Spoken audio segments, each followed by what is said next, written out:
Good morning. Welcome into Hurrdat Sports Radio, AM 590, ESPN Omaha, ESPN Tri-Cities. We're live on Twitter, Facebook, YouTube. That's DB. I'm Ravi Lulla here on the Pillar Exterior stage. What's up, DB? What up? What up? How are things? Just hanging out here on a nice and cool Monday morning. Cool. It's not balmy outside already or anything. We're good to go. What is it, low 70s? Yeah, it's a little humid already. Yeah, So, I finally turned my sprinkler system back on. yeah? Yeah, I mean, I was getting spoiled. Yeah, a lot of rain. A lot of rain there. But I did see some opportunities for some pre on Wednesday, Thursday. Yeah, it looks like Thursday. Heading for triple digits today, I think. Yeah, the next 3 days may be a scotcha. I think a couple. I think Wednesday's supposed to cool off a little bit. I mean, like 88. But compared to 100, Anything's better than last year. So that's how I look at it. yeah, last year was hot and dry. It's not good. Not about that life. That is not good. TK already on the stream says 101 ain't working for me. Yeah, you got that. It's hot down there. It's hot up here. TK doesn't play, does he? Nah, My man stays on it. he does. He It's stays on it. got Ken and TK chiming in already. We appreciate everybody listening. Ken E? Yeah, Ken E. Ken E. Not Kenny. No. Ken E. Kenny. Oh my God, you killed Kenny! Bastards! I don't think you can say that on a kid's show. Then I learned quickly. Not really a kid's show. It's not a kid's show. Just because it's It's not animated. even remotely a kid's show. No. I'll fully admit I used to be into that quite a bit. I used to watch South Park. Just all the because it's time. animated doesn't mean it's a kid's show. That's what we learned. I know, man. Haven't you seen like Bakugan? I don't know what that I don't is. either. I only know about that stuff because of one Niles Paul. Really? Is he real big into like the anime He's stuff? like yes. Okay. Yes. What's the other? Was it Dragon Ball Z? Is that the thing? I think so. Okay. Is that one, Shane, where they had little baby dinosaurs sometimes that look like those little things that you can get the cards and they... I don't know. Pokemon, Oh, well, that too. I think. Whatever. Shane knows how I feel about that kind of animation, so I get them all confused. Yeah, I'm not. with the big eyes and the. The only spiky reason I hair. know Pokemon is it like came out Wait, when I who- was who? Pokemon. Said it kind of funny. Pokeball. I don't know. Hey, Pokemon. don't get me started on those. Do you like them or no? I love them. Yeah. I had one on a humbug probably 3 weeks ago, Mhm. and I made the mistake of getting it to go, and I picked it up. Those are the kinds of places you need to watch them make it. Yeah. Yeah, there was Skimpy, and then there was what they did with my bowl. That's rough. Yeah, I had to go 3 proteins because of the. I can't remember what option 1 and 2 are, but basically it's the equivalent to rice, Mhm. and I was doing without that. Yeah. But it was, man, it's a little slight. I felt like I went through that stretch on TikTok where everybody was like taking their camera to Chipotle. Yeah. I should have done that, but I don't want to make people uncomfortable. Yeah. I ain't typically I mean, I feel like a penguin. no, not today. It is 72. It's a in little here. warmer here. What is going on? We're going all Billy Madison. Too damn hot for a penguin to be outside. a penguin. I know. I was hitting Bill up yesterday. Zoe was dead set on playing with a friend. Yeah. She wanted to swim, and they bit the bullet. I think they ended up going to the public pool because Bill was being a good dad. I think he's at the movies or something, so it took a little bit. And just running around outside, and it was like, who would, in their right mind, and I get it, there are some heliotropes Mhm. that need the heat and the sun. I ain't really that guy. I will- just little. She can stay out there for. I use a fish too. Almost broke one of the things off our tub at home, and I heard this crash. I'm like, what is going on? She's got a squirt gun. I'm like, hey man, this ain't a pool. You're like, where did we get all this? What's happening? I know what time it is, but this is not a pool. She looked at. Oh, okay. Wow. Yeah, I will take this over winter. I definitely will. No, see, okay, this is gonna be like, really, DB. As long as you can move around in your car without being impeded by snow, Mhm. give me the cooler weather. No, pass. Pass. Not about that life. There's nothing enjoyable about this. Nothing enjoyable. It would probably be different, like if you out. tanned, right? I get it. I mean, right? I tan. Look at that tan line right No, there. I meant intentionally. Oh, okay. Or you go get your lawn chair game right and stuff like that. But nah, I'll take this over the cold any day of the week. yeah, I will. I'm just not doing it. Not doing the cold. Not a fan. Not doing it. Not interested. No, so you just be careful out there. Yeah, be careful as next you're 2 or 3 days. heading out. It's going to be a little warm. As Alexa told me 13 times this weekend. Hey, it's going to be hot out there. Yeah. Be careful. I don't know how these CWS fans are doing it, but they eat this stuff up. You know, until yesterday, I think it was, I don't know who put this. I think it was Robbie Anderson put this out. It was one of the cooler, in terms of temperature, CWSs in the last, decade. Yeah, so my vibe is, I've made up my mind, especially as I was, elbows deep in it yesterday. I much prefer to spend time with Tennessee fan than A&M fan. Oh, 100%. Oh, you too, huh? Yeah. Okay. And it's not just a Trev thing. I actively don't. Oh, I didn't even think about that because I would hang out with Trev too. No, I mean, I actively don't want Texas A&M to win because of Trev. But that is so childish. Even if it weren't a factor, I still, even if, Trev was still at Nebraska, whatever. It literally smells like grilled cheese in here.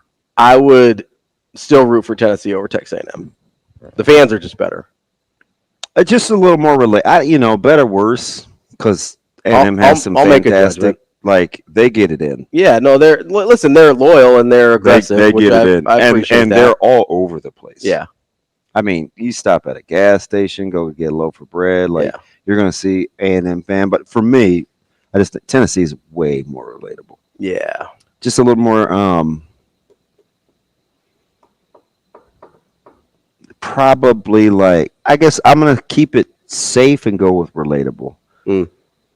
Right. I don't leave conversations and feel like. What planet are you living on? No. That I don't have enough money or I didn't enjoy my public education enough. Or, Gotcha. You know what I mean? Yeah. A little condescending. I don't know, but one of those two fan bases may tear that downtown city up. Yeah. I don't know if it's going to be any worse than LSU last year. LSU was getting after it. Yeah. Was it just last year where all the pictures of the players were out and in downtown? Was it just last year where old boy was on the park bench with his girl? I think so. Okay, yeah, you're right. Yeah, LSU. You're not topping that. No. If that was in public on the I'll give you there's a handful in a row that have been crazy. Mississippi State was pretty nuts. Off the chain. Was Ole Miss after them? So the difference between Mississippi State and LSU is if you're ranking on cares given, I think Mississippi State cares more than LSU does. Because Mississippi State doesn't have anything else. At least they kept it into one little pocket. Yeah. LSU was everywhere. Oh yeah. And you just don't do all that, like I said, in public. Yeah. Well, but I mean, some people do. So, whoever is it whom or who? I don't know.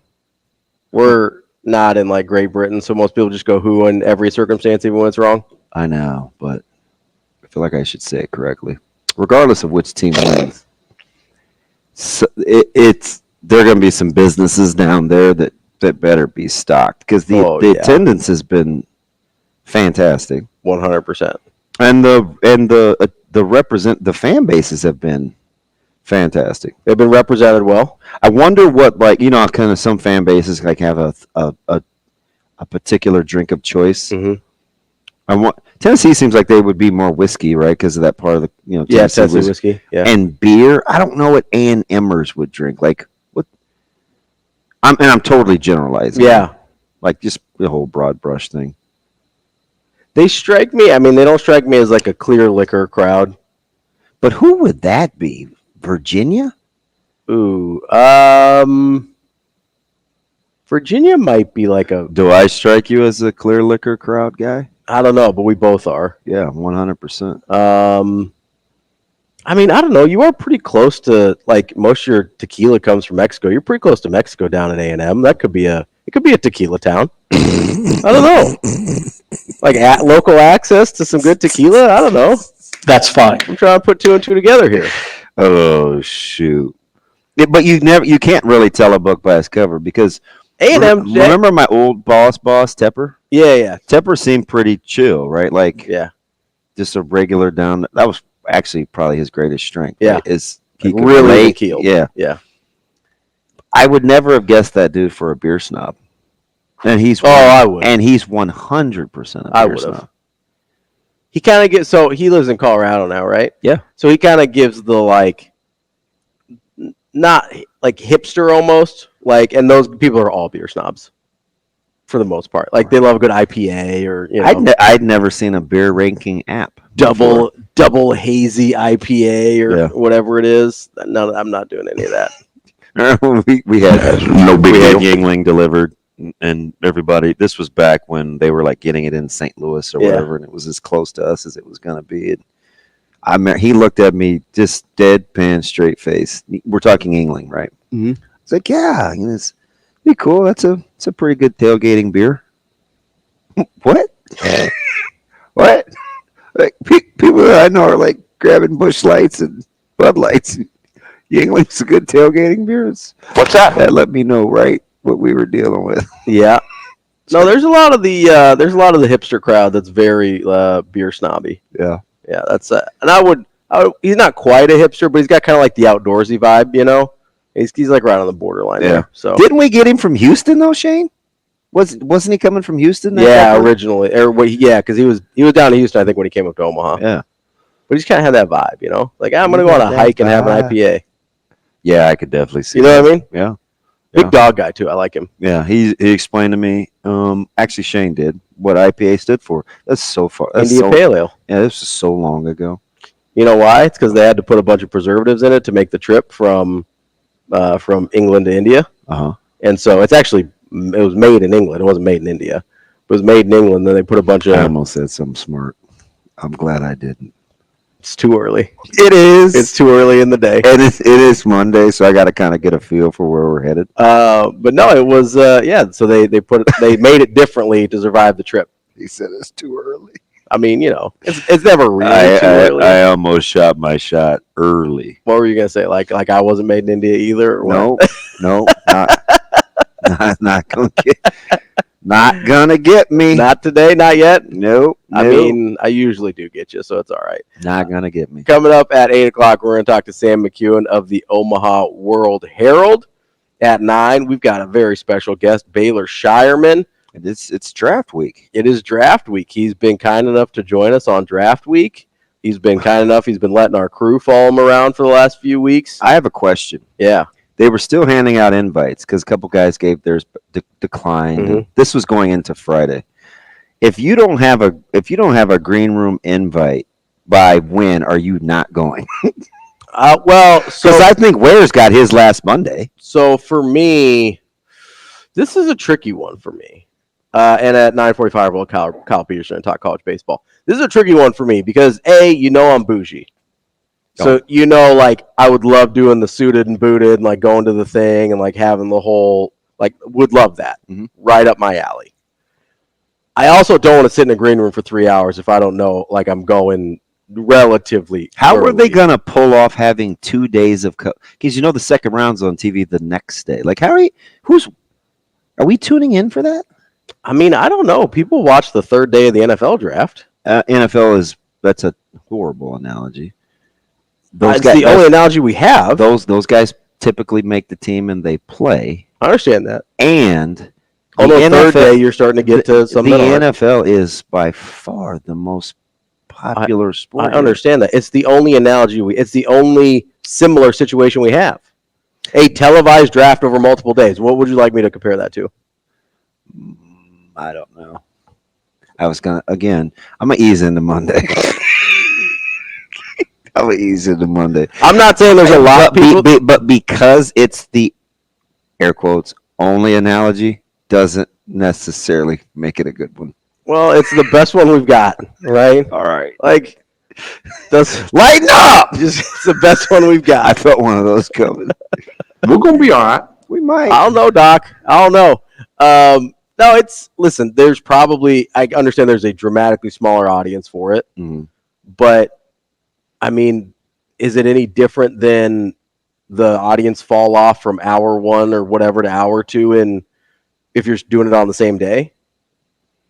You know what I mean? Yeah, I guess my point is to like fire it up again the next day.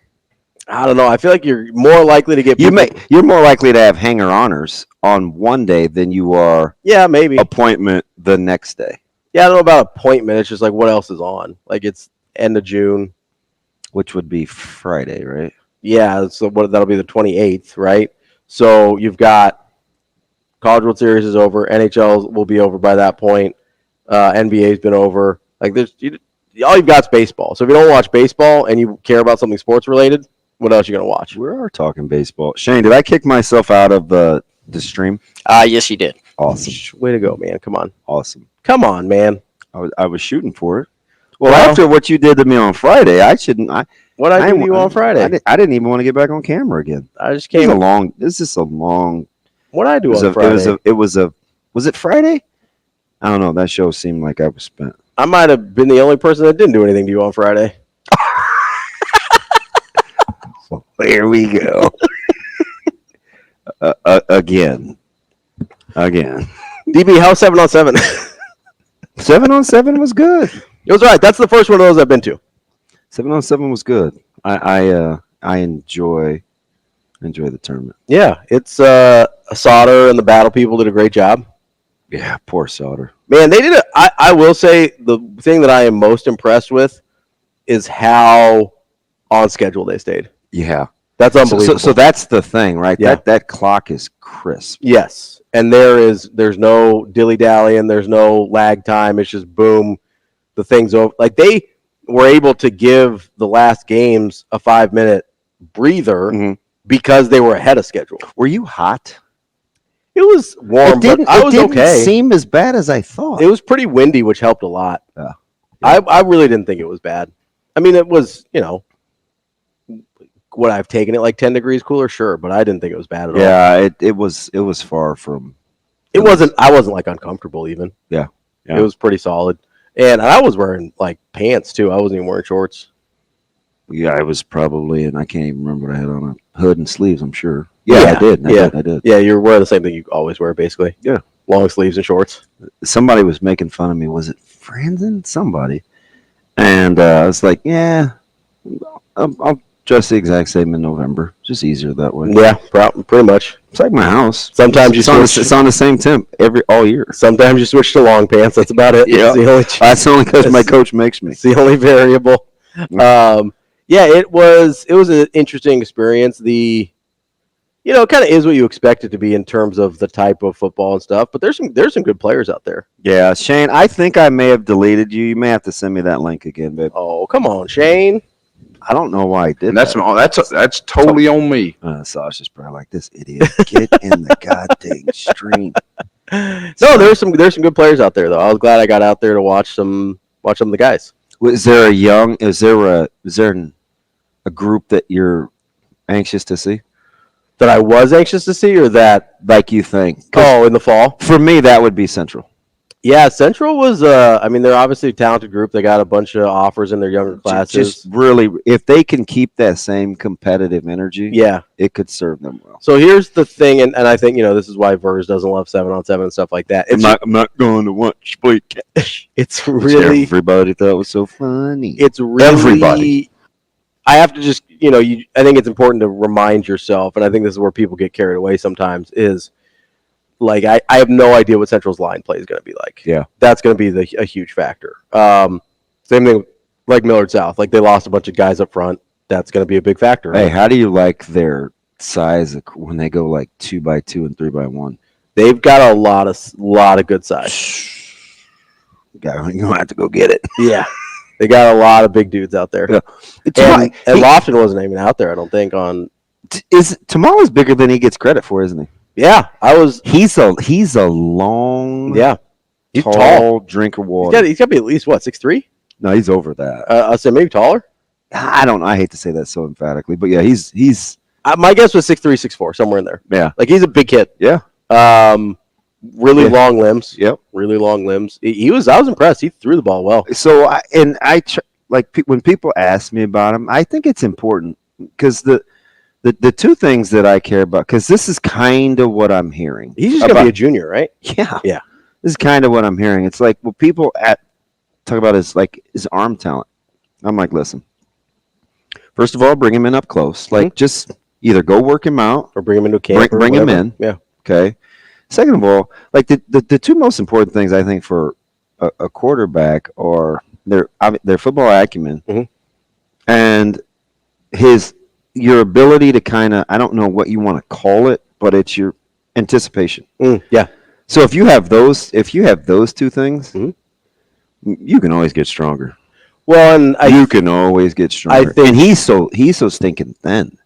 Yeah. So like it looks like he did put on a little. Yeah, I know. He has some muscle. Yeah. So as he continues to fill into his body. Yeah. Yeah. If he was, and there's nothing he can't see. So he's not one of those guys where you get out and you're like, well, he wouldn't be able to get that off with an O-line. No, he'd be able to. No, he'll be just fine. Yeah, because he's 6'3", 6'4", and he plays 6'3", 6'4". Yeah. He doesn't drop the arm angle or anything like that. Yeah. Because you have some tall guys that throw from down here, and it's like, well, you might as well be 5'10", doesn't matter. No, I was impressed. And for being a guy going into his junior year, I actually don't think his build is bad in terms of, people are like, oh, he's too skinny, whatever. For sophomore into junior, it looked about right to me. Yeah. And maybe even ahead of where some guys would be as 15, 16. Well, I just put like Anthony in that frame. Yeah. Similar. Yeah, I think so. And Anthony filled out in the next couple of years. But yeah, I was really impressed with Jet. He threw the ball really well. Were you happy with your Mustang? Well, we can talk about that on the other side. We got a lot. And you got the lineup out too. So I did get the lineup. You gave yourself a little cushion. I'm ahead of time for the pushing. I'm ahead of time. We'll talk a little more north, a little more 7-on-7 on the way back. We also have College World Series coming up. Who are you rooting for tonight? Tennessee. Oh, obviously Tennessee. Can't give Trev anything. You're so petty. SCB, I'm Ravi. We're here on Hurrdat Sports Radio. We are back here on Hurrdat Sports Radio, AM 590, ESPN Omaha, ESPN Tri-Cities. We're live on Twitter, Facebook, YouTube. That's DB. I'm Ravi Lulla. If you miss anything, just make sure you get on over to wherever you get your podcasts. Apple, Spotify, tune in. You just make sure you hit that. Well, you out on Google now because you couldn't figure it out, or what? No, Google I don't think has podcasts anymore. What happened? I think they shuttered their podcast platform. I shut it down? Yeah, I read an article. You read?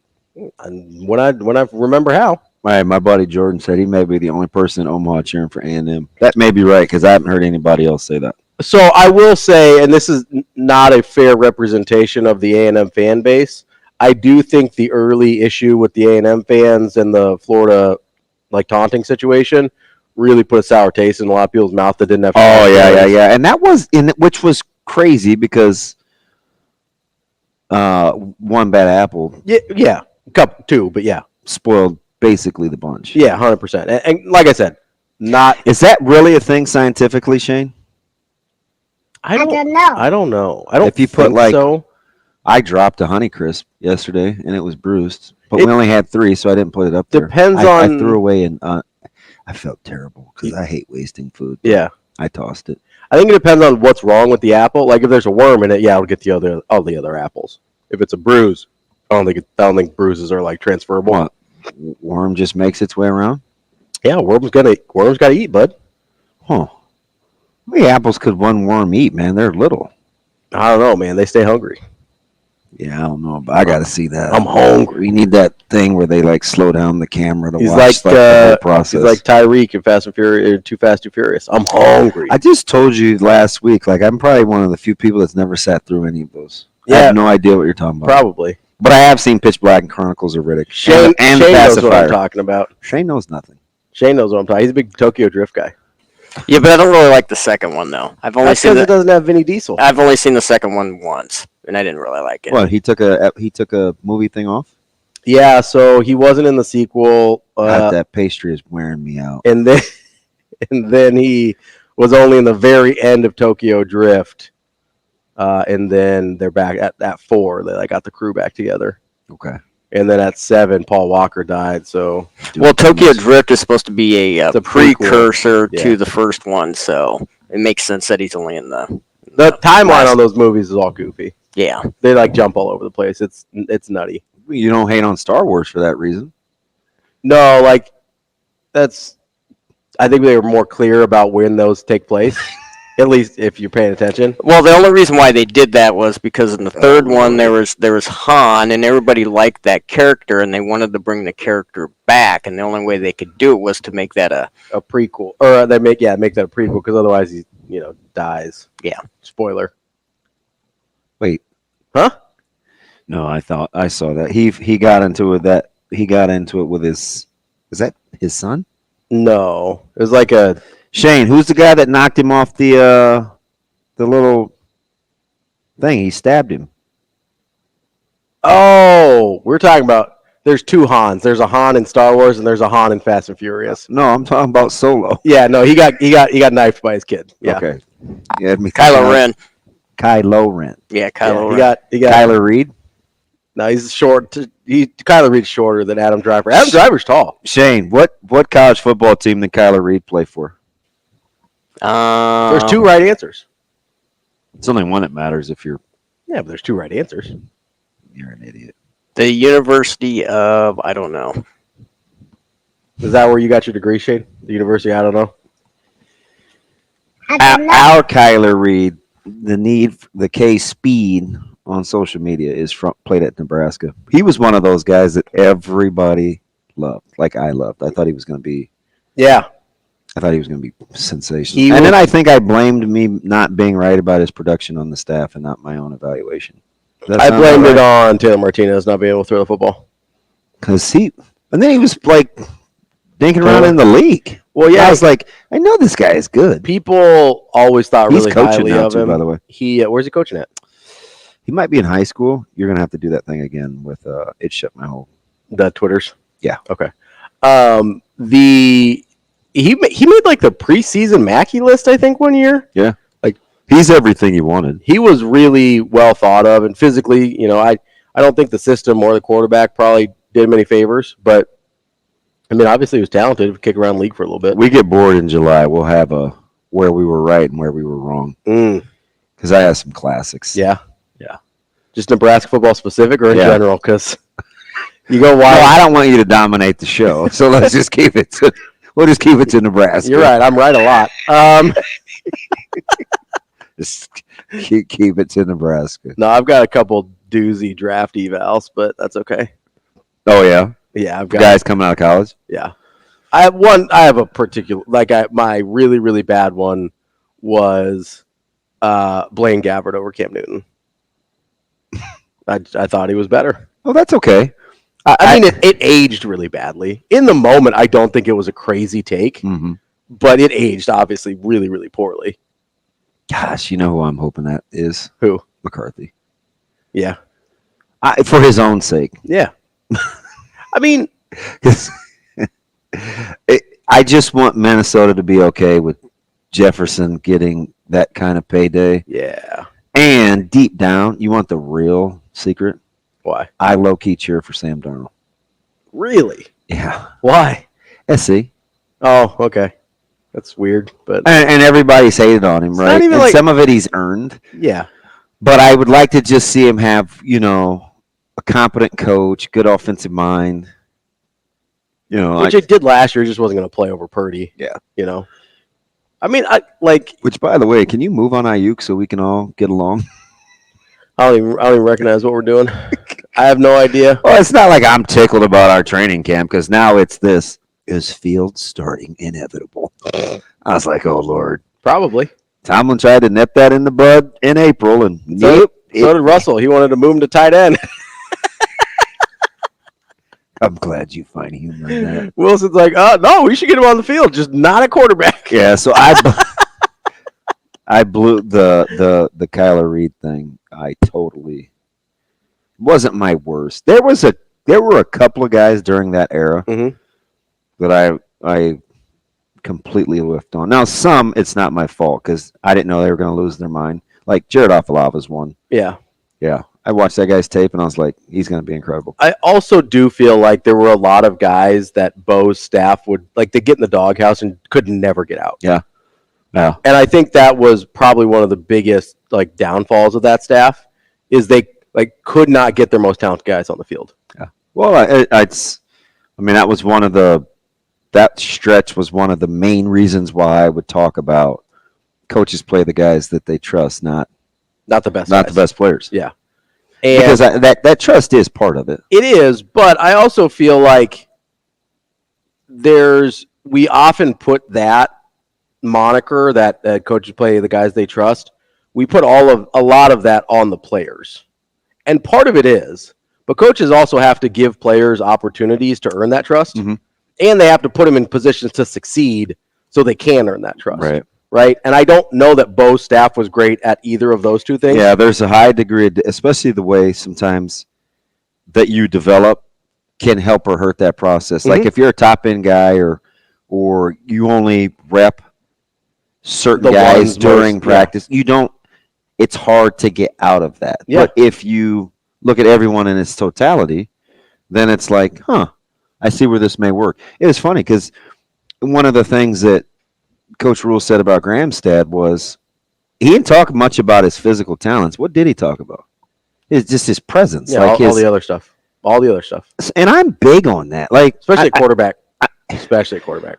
So, I did a Betting Bites. This is probably 2.5 months ago. I don't know. It's right when I came back, so longer than that. Well, I was talking about the temperament in the quarterback room. Mm-hmm. And I'm trying to sell people on that because I think when those guys can work together a certain way and the room operates a certain way, it's as powerful as any position group on a team. Yeah, 100%. Like, and so when I was asking Mitch about it last week, I'm not even talking about productivity yet. No. But just talking about their just attitude impact on how they go to work. Yeah. When your O-line and your QB room have an it kind of thing to them, man, you give yourself a chance. Well, I mean, there's a reason everybody looks to the quarterback as a leader, right? Like there is, and listen, you'd some love guys it to aren't. be, yeah, Some you'd love guys it to aren't. be that way, but some guys just aren't. But you look to them because there's a natural inclination there, right? So if that natural inclination matches up with what's actually in the room, then you might actually be onto something. I just think it's one of the more underrated things about quarterbacks is are guys drawn to them. We will continue this conversation as we wrap up hour number 1 next here on Hurrdat Sports Radio. Wrapping up hour number 1 here on Hurrdat Sports Radio, AM 590, ESPN Omaha, ESPN Tri-Cities. We're live on Twitter, Facebook, YouTube. That's DB. I'm Ravi. Lulla here on the Pillar Exterior stage.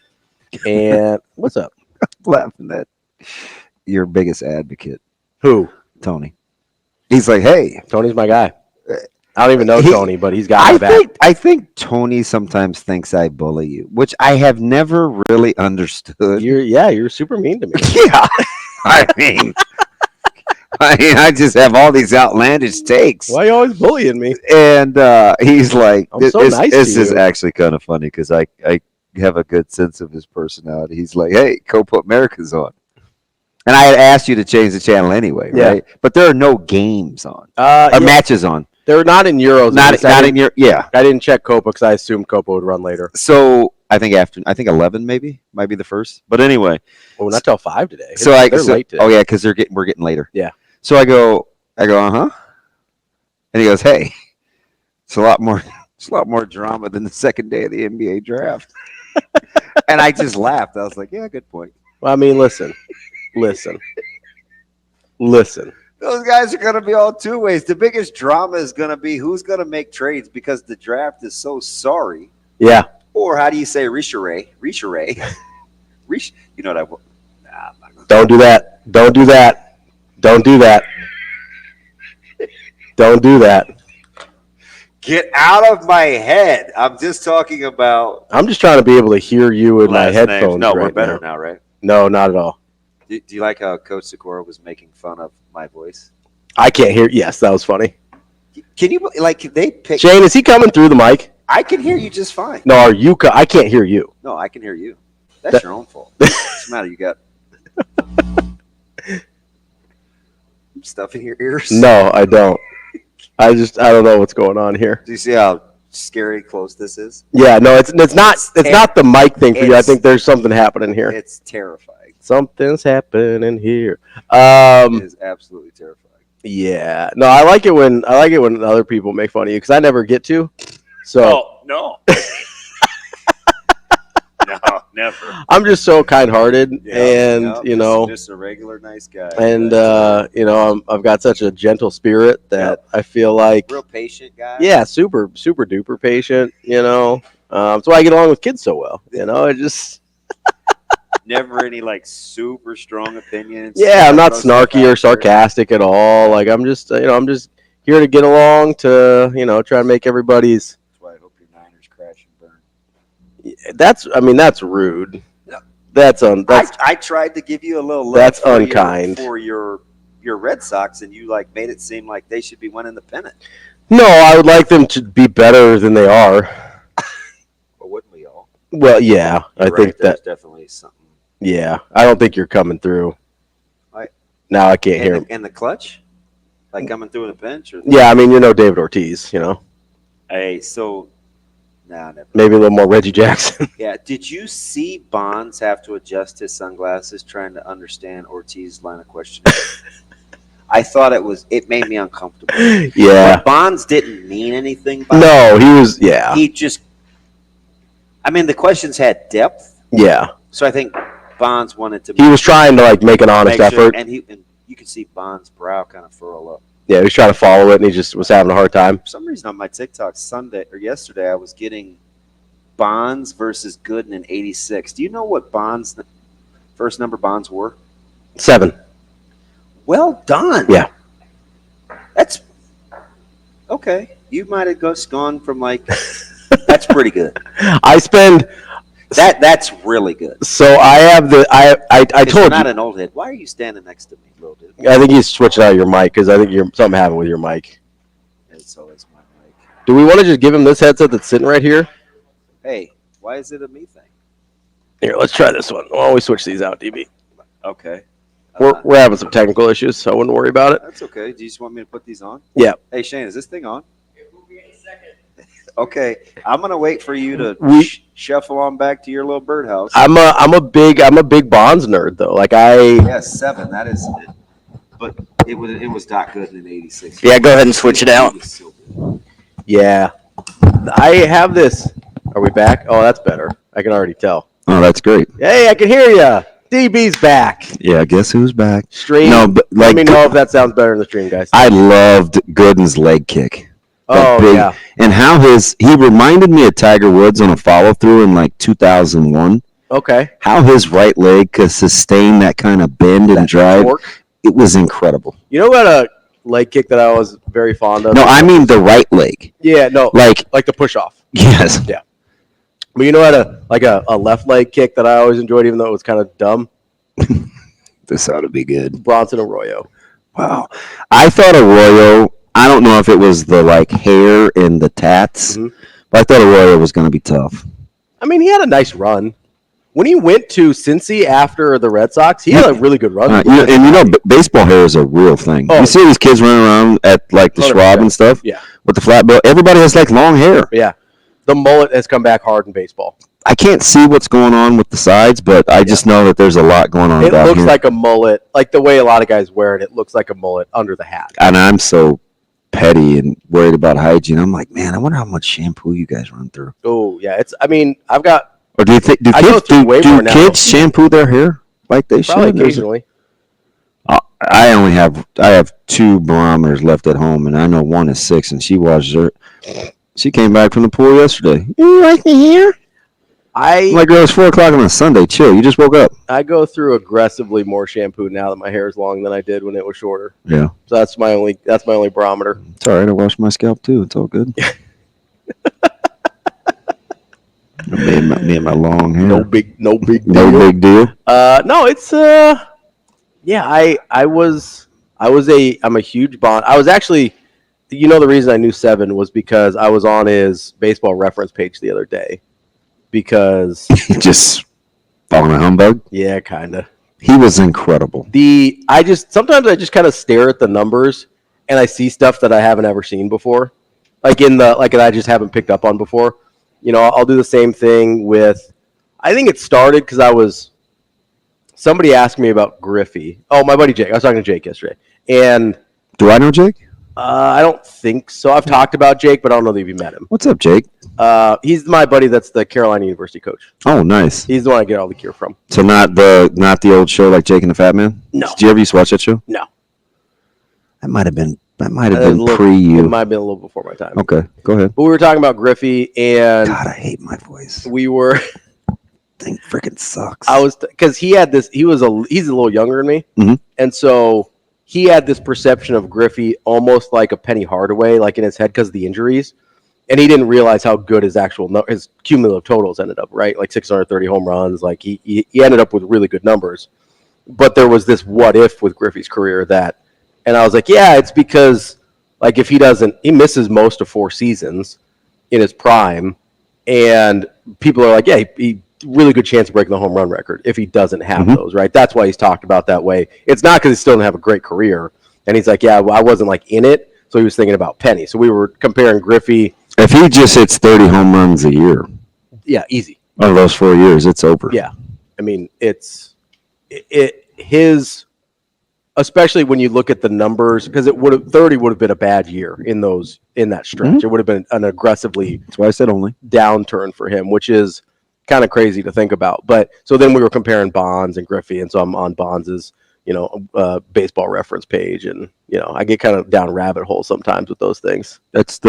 I love baseball reference. Speaking of which, Shane, we got to get our boy back on because I don't know if you know what's happened to him, but who? So like Jeff Pearlman. Oh yeah. So he came up a couple weeks ago, and I was talking about Showtime, and he sent us the books when we used to have him on, because he did the whole Showtime and the Lakers thing. And the book was like, it's as thick as the Bible, like it's a big thick book.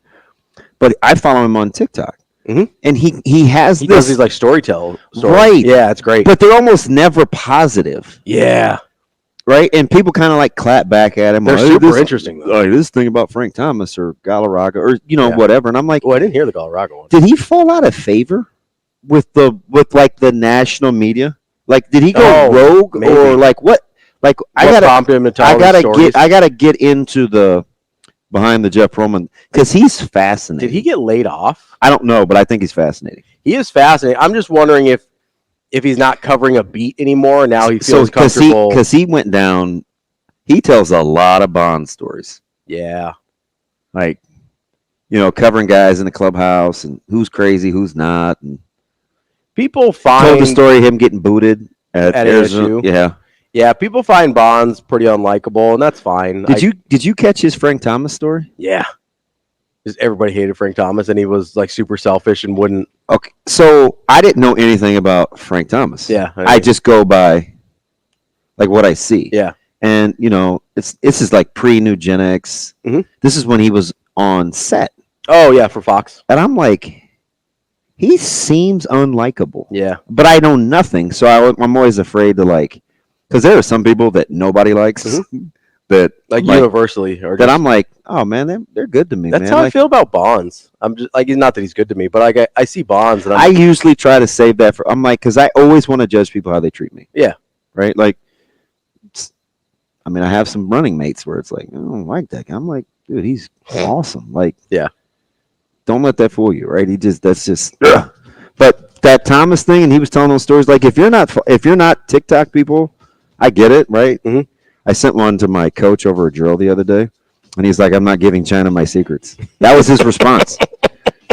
I was like, dang, is this really a thing? I got to figure out a way to send it over to him other than TikTok. It was a great drill. Bro, I'm just saying, like, but if you're not, like, you need to check out Jeff Pearlman. His storytelling is incredible. If you already have a cell phone, everybody's already got your secrets, bud. I don't know what to tell you. Like, it is what it is. Yeah, you hear that, Coach Jensen? You don't think anybody's selling your data to China? Yeah. Sure. Whatever, bud. That's okay. DB. I'm Ravi Lulla. We'll have Sam McKewon up next. We are back here on Hurrdat Sports Radio, AM 590, ESPN Omaha, ESPN Tri-Cities. That's DB. I'm Ravi Lulla. We are joined now by Sam McKewon from the Omaha World-Herald. Sam, how are you this morning? Good. How are you guys doing? I'm good. We got so caught up in all the other quotables from last week or Friday or Thursday or whatever, that I forgot about that, Jim, because what did you and I talk about the last week? It was this whole the thing about family and how everybody brings up family, and we talked about a home versus a house, and I forgot that little gem from Coach Vincent, man. I mean, when you listen to somebody that rarely gets the podium, to speak on kind of what their role is, and you get that little nugget, man, was it like one of those, yeah, this makes sense, or man, this is eerily consistent, or like, what were you thinking when you hear a guy like Vincent Jr. go there through that question? Yeah, I mean, I thought obviously he's the son of Troy Vincent, the NFL executive and former Wisconsin and NFL player, and so I thought it was an interesting answer, for sure. He tries to, it's probably a really good thing that you have that guy as your father, and then there's probably a lot of feeling responsible for maybe carrying on what he's done. So the younger Vincent wants to do that in the college level, in the college sport, and so yeah, I mean, I think maybe the most interesting thing of that conversation is that he said that he began his working relationship with Matt Rule through a Twitter DM. Yeah, that he just reached out to Rule through Twitter.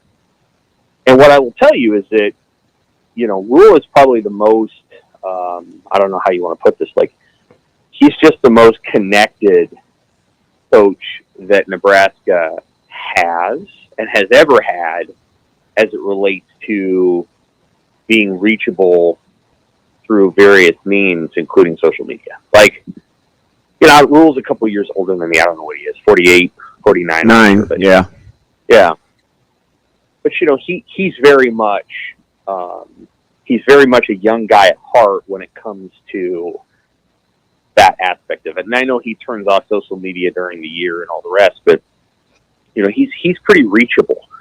And I think that wouldn't that wasn't true of, honestly, his predecessor. I mean, Scott Frost was often completely unreachable. But also not true of a lot of other coaches within the program. I don't think Fred's particularly reachable that way. So it was interesting to me that's how he built that relationship. And then the other thing, and I asked Troy about this, is that Matt Rule does not just hire you for a job, per se. I mean, you are hired for a job. But what he does is he hires people.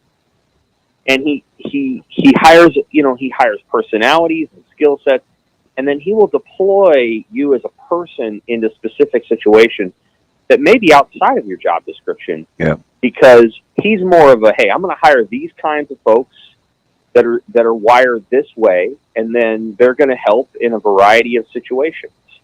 And so even though Troy Vincent has a title, and I think he spends most of his time at that title, there's a good chance that he's going to ask Troy to do something else too, or he's going to ask his opinion about something that's outside of his purview. And I think that's part of how I think Rule, again, we talk somewhat about his CEO skills, but he is closer to a sort of postmodern CEO than a lot of other coaches are. Like, a lot of other coaches are not good CEOs. They happen to be that, but what they're really good at is like handling 3 or 4 people. Whereas Rule could run a corporation, like probably a tech corporation. I don't know that he'd be a steel magnet, but like he could run one of those because he has sort of that umbrella approach to the people he works with. Yeah, it's interesting because part of that answer that he was giving about kind of the fatherly thing was he was saying, listen, I had a strong father figure, but there are these things about Coach Rule's personality and his qualities that remind me of being fatherly, right? And I know he was like speaking to my core, because I'm thinking to myself, if anything happened to me, like as a male, there's nobody else I would want him around more than Coach Rule, right? Like, I just, it's easy to have impacts in the lives of young people when they don't have a frame of reference of what something's supposed to look like. It's like you've never had a good meal before. You may get some macaroni. You're like, man, this is fantastic. And you're like, you haven't had such and such. But for folks that have had good influences and they still kind of can refer to Coach Rule as that, like, in addition to, see, that's, in my opinion, that's really where he makes the magic happen. Because some coaches can be very predatory, some of it by design, some of it by accident. When kids have a void in their life, and then it's easy to come in and be like, oh, and kids are like captivated, or, oh, I've never had this before. It's a whole different thing when you have that skill set, and then you can also pour into those that have a clear frame of reference, right? Like, Right. I know how it should feel and look, and yep, you're fitting that bill, right? Like that. I think he's such a quick blinker with regards to being relational in his discernment. He's just making this thing work and growing the culture. Yeah. So I think that there's definitely those qualities there. I think also too that he's able to, as it relates to his staff. Again, there's he's at the top of the hierarchy, right? He's gonna get his money's worth, right? He's gonna get his money's worth. Yeah, he deals well horizontally, like with people who are near his pay level or whatever, Satterfield or his support staff or whatever.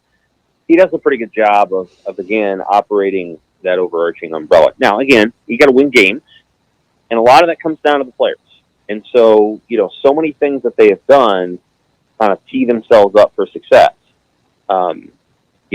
I can walk through and think, well, they're stronger at this spot. They've addressed and resolved the lines. The lines are going to be very good. Those are all good leading indicators. And then you got the quarterback spot.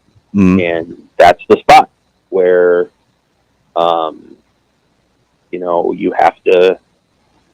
have to get a lot better. And that puts so much on a kid, and he's just a kid. I don't know, did you guys read Bruce Feldman's piece about the Elite 11 this week? Yeah. Okay. So you read the comparisons between the Ohio State commit this year and Dylan Raiola last year. Yeah.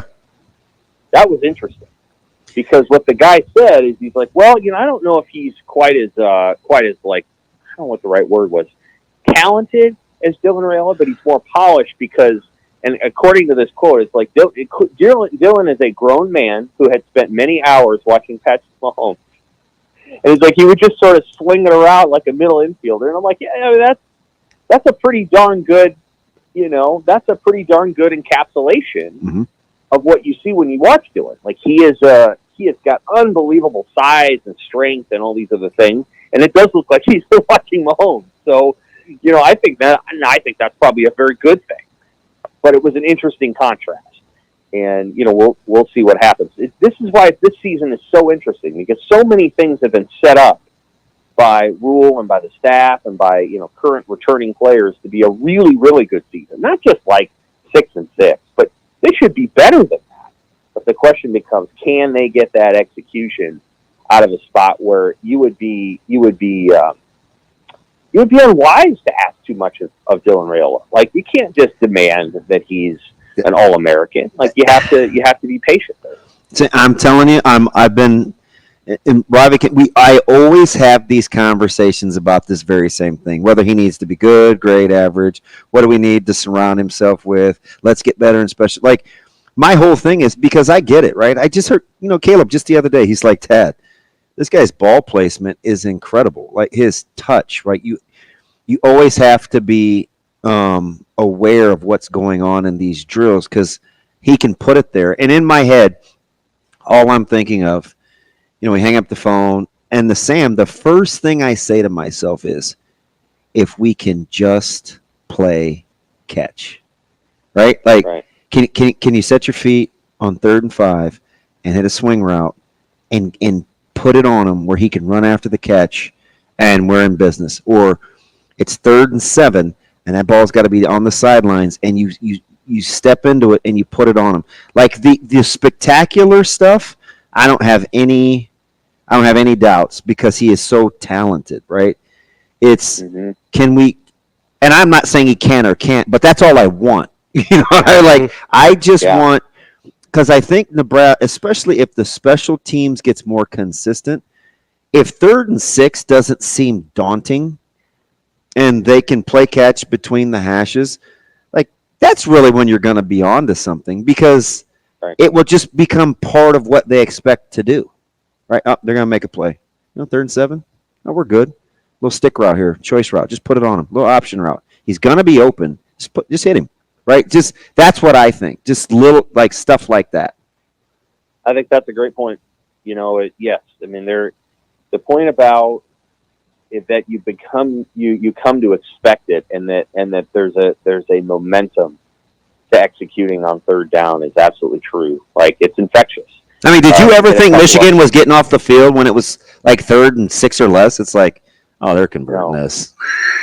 No, they're gonna somehow find a way to convert this. It's not enough. Right. No, you're absolutely right. And they don't have, there's differing opinions on how good J.J. McCarthy is going to be at the next level. But they didn't have a first round receiver.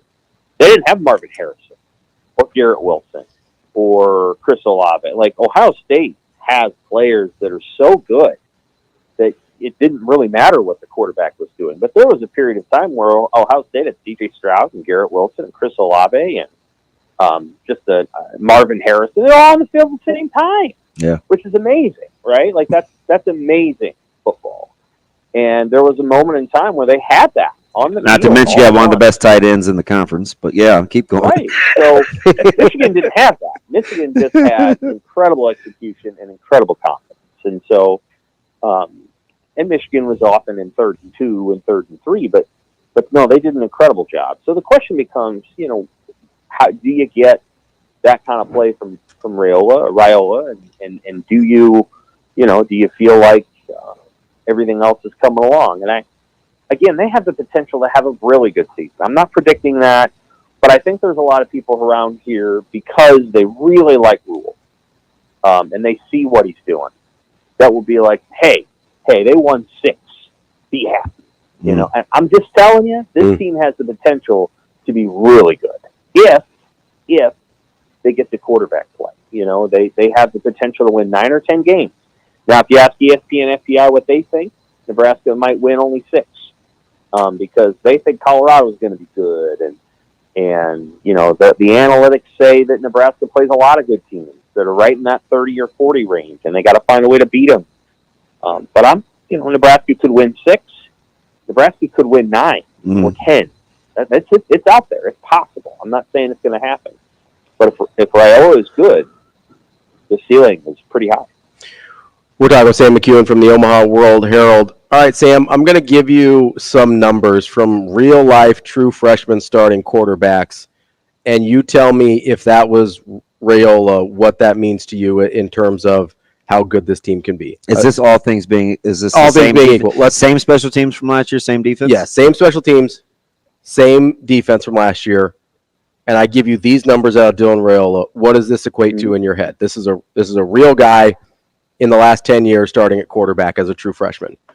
Right at 60% completion percentage, 3,300 yards, 20 touchdowns, 9 interceptions.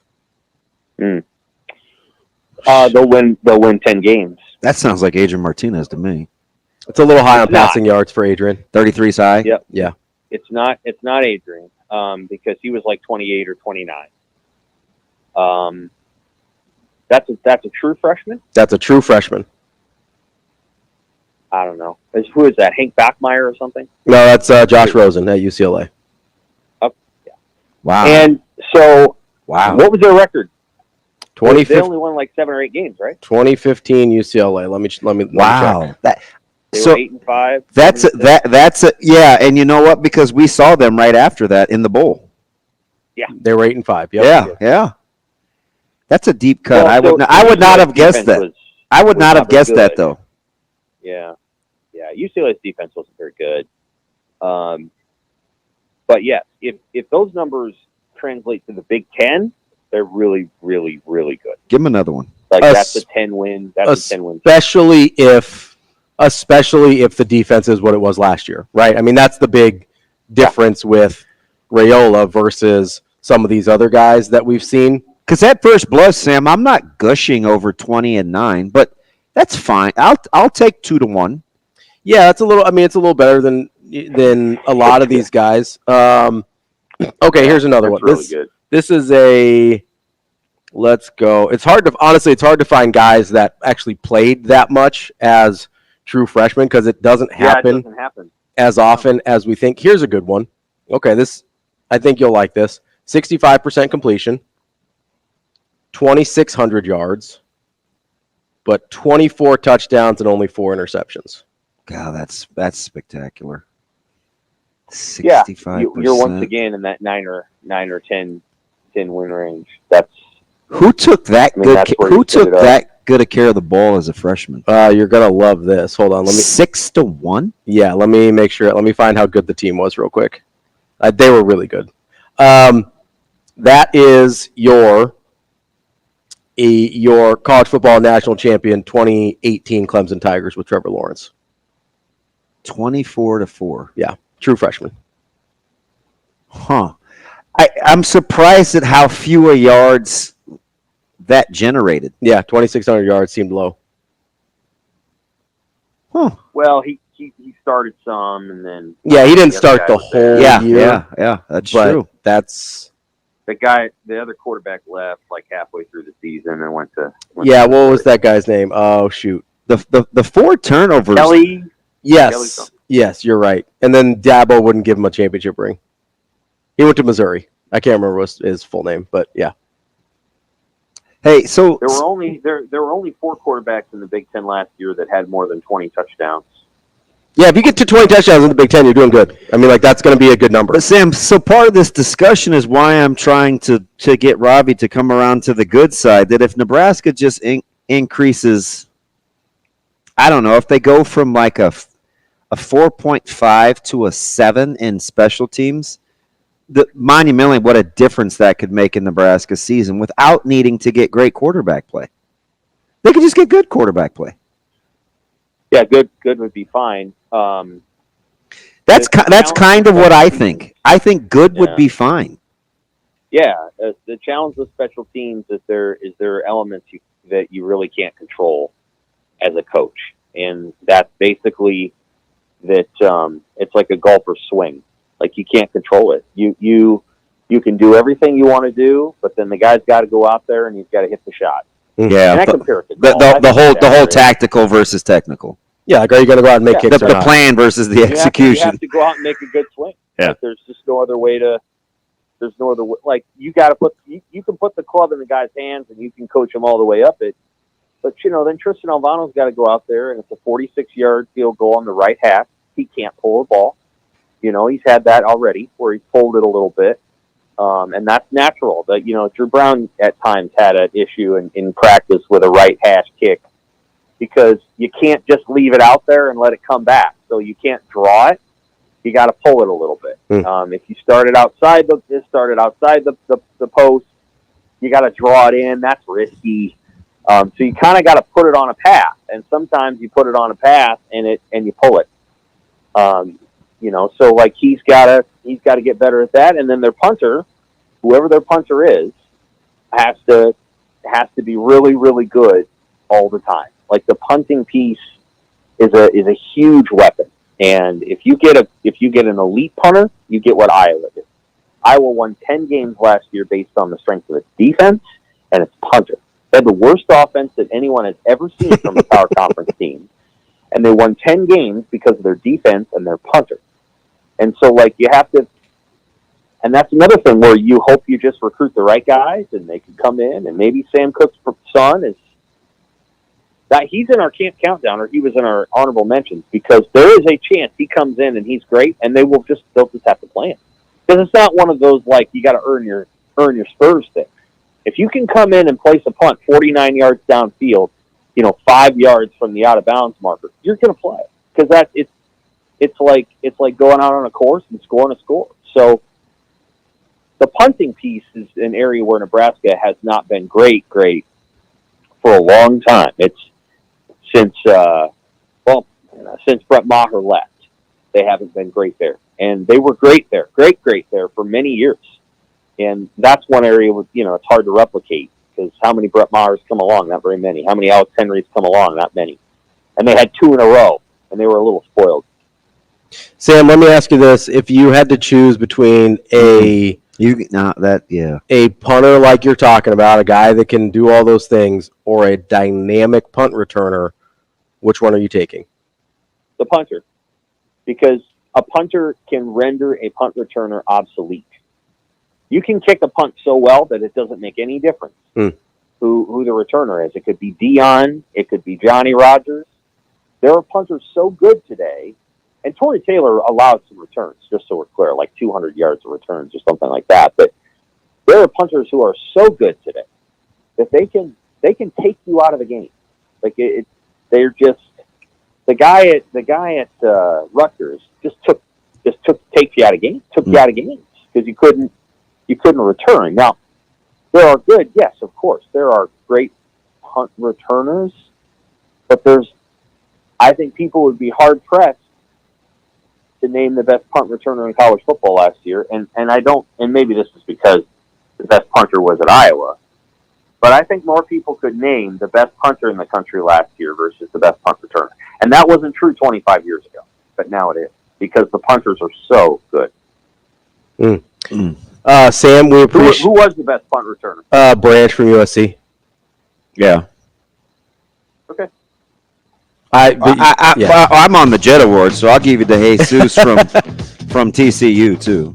He wasn't there a really good guy from Toledo also? Yeah, Jesus was spectacular. But yeah, your point's well taken though, Sam. You got Jaden Harrison from Marshall. The Marshall is good. Sam, we appreciate the time. Always. That's good stuff, Sam. Really good stuff. We will talk to you again next week. All right, take care. You should have been riding with him, man. It's a lot easier. Nobody remembers good special teams, but at least he nailed the Rutgers punter because he was good. Yeah, we will. I've got some more freshman QB comparisons if you want to get into those next here on Hurrdat Sports Radio. We're halfway through the show here on Hurrdat Sports Radio, AM 590, ESPN Omaha, ESPN Tri-Cities. We're live on Twitter, Facebook, YouTube. That's DB.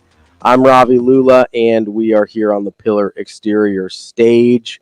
Wanted to stick with the freshman quarterback thing we were talking about with Sam for just a second, because we've been talking a lot about, okay, what does Dylan Raiola need to be in order for Nebraska to, let's just call it 8 wins, because that's the number I keep putting out there. To get to 8 wins, what does Nebraska need Dylan Raiola to be? And obviously that depends a lot on what's going on around him. Let's say the defense is equal to a little bit worse. Let's say they're top 30 and few more turnovers. Yeah, not as good on points per game, or not as good in short change situations or whatever. Right? I think the numbers can look a little different, and effectively they're about the same defensively. Is that okay? So I got no problems. Because I understand there's going to be some situations where they're a little bit worse, but maybe they get off the field on third down. And there were stretches last year where they were incredible. Yeah, for sure. But somebody who made the point last week or 2 weeks ago. Well, they're like, well, yeah, I get what you're saying, DB, but on paper, they're better in a lot of spots. Yeah, I agree. So then I was like, yeah, that's a good point. But now there's also tape, too. Yeah. But then I'm like, no, they can actually build on what they did last year. Yeah, that's not going to be as basic. So that could be the great. Yeah, so I'll give you whatever. Yeah, call it about the same. Yeah, I'll give you whatever. Special teams, hopefully they're a little better, but let's call that about the same also. If Dylan Raiola gives you those Josh Rosen numbers that I gave Sam, he said 10 wins. That seemed a little high to me. It did. It's 20-9 with 3,300 yards. Mm-hmm. Sounds. Is that what it was? I'm just going by memory. Yep. Okay. Right at 60% completion. 10 does sound high. Definitely 8 though. I feel really good about 8 at those numbers. Yeah. And you could talk me into a little bit more. 10's probably the upside there, like the high end, but I feel really good about 8. Let's go. So Christian Hackenberg had really similar numbers. Stop. He did. He was 59%, 2,900 yards, 20 and 10. I just don't think 59%. Okay. I'm not going to pick it apart just because I didn't like his. How it looked with Hackenberg. Yeah. I've watched. So that's one of those guys like that I went darn near to blows over. Because everybody thought he was super good and you didn't like him. Yeah, I'm like, I'm not sure what you guys are talking about here. So there's just not a ton of true freshmen that are cracking 60%. You get a lot of guys in the high 50s. Trevor Lawrence is an outlier. Even with so much of the quick game and RPO, yeah, I'm surprised. First of all, you don't have a ton of true freshmen as your primary starters in general. I don't know what that word means. So, like, let's say since 2015, how many have there been? 10? 12? So 10. I'm going back to 2013 as your guys that have played in at least 10 games. 1, 2, 3, 4, 5, 6, 7, 8. About 8. That are statistically charting worthy, or have just played. That played the majority of the games as a true freshman. It's not a lot. No, it's not. And 4 of those 8, it's significantly less than I would have guessed. 4 of those 8 came in 2018, 2019 with this stretch of JT Daniels, Trevor Lawrence, Jaden Daniels, and Bo Nix. Like Justin Fields played. I forgot about JT Daniels. He was okay as a true freshman. He was okay. Yeah, the hype was. So let me give you JT Daniels numbers. Okay. Right at 60% again. He's 18, right? 2018. Yep. Okay. Right at 60%. 2,600 yards, almost 27. Call it 27. 14 touchdowns, 10 interceptions. What does that get Nebraska? That's not very good. It's not great. I think you could call it average. 14 and 10? I mean, if you take them in their entirety, 2,700 yards, 60%, 14 and 10. Yeah, I don't know why I want to be so hard on that. I think because as an SEC guy, I'm like, this looks awful. Let me ask you this though. Is that what you would consider when you're talking about Dylan Raiola only needing to be average? Is that in the neighborhood of what you're talking about? So the key for that is touchdowns to interceptions. Okay. I just don't think that ratio. I think that's below average. Let me give you this one. I'll let you guess who it is if you can figure it out. 2,400 yards, 57% completion, 15 touchdowns, 6 interceptions. I like the 3-1 or the 2-8. Yeah, 2-8 6-1 or whatever that is. Only 2,400 yards and 57% completion. So you're missing on some.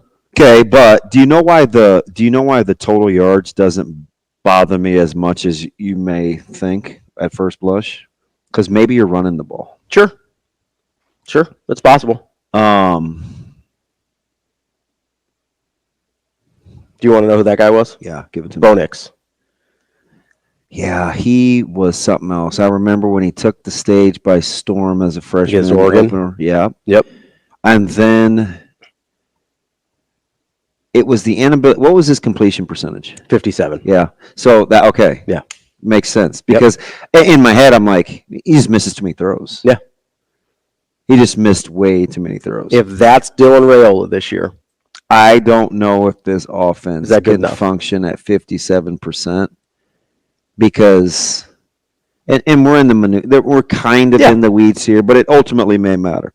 So I love the touchdowns to interception ratio. I'm just not sure what 57% gets you, because I think one of the keys for this team is to extend drives on third down. Mm-hmm. I think you have to convert a lot more 3rd and 4s. I think you have to convert 3rd and 5s. Mm-hmm. And so just because I envision them, a little run action, a little more vertical passing game. So I'm willing to give up a little of the percentages, but 57% seems low if I want you to convert 43, 44% of your third downs. And I think that's where they have to be in the Big Ten. There's only 3 guys on this list. Now you got to remember, in 18, man, JT Daniels throwing to guys like, Amon-Ra St. Brown. Mm-hmm. He had Michael Pittman Jr. Mm-hmm. Like, I don't know, man. I know that 18 team. Mm-hmm. I wouldn't use them. But I get it because he was a freshman starter. True freshman starter. You don't have a ton of examples. He held the ball all the time.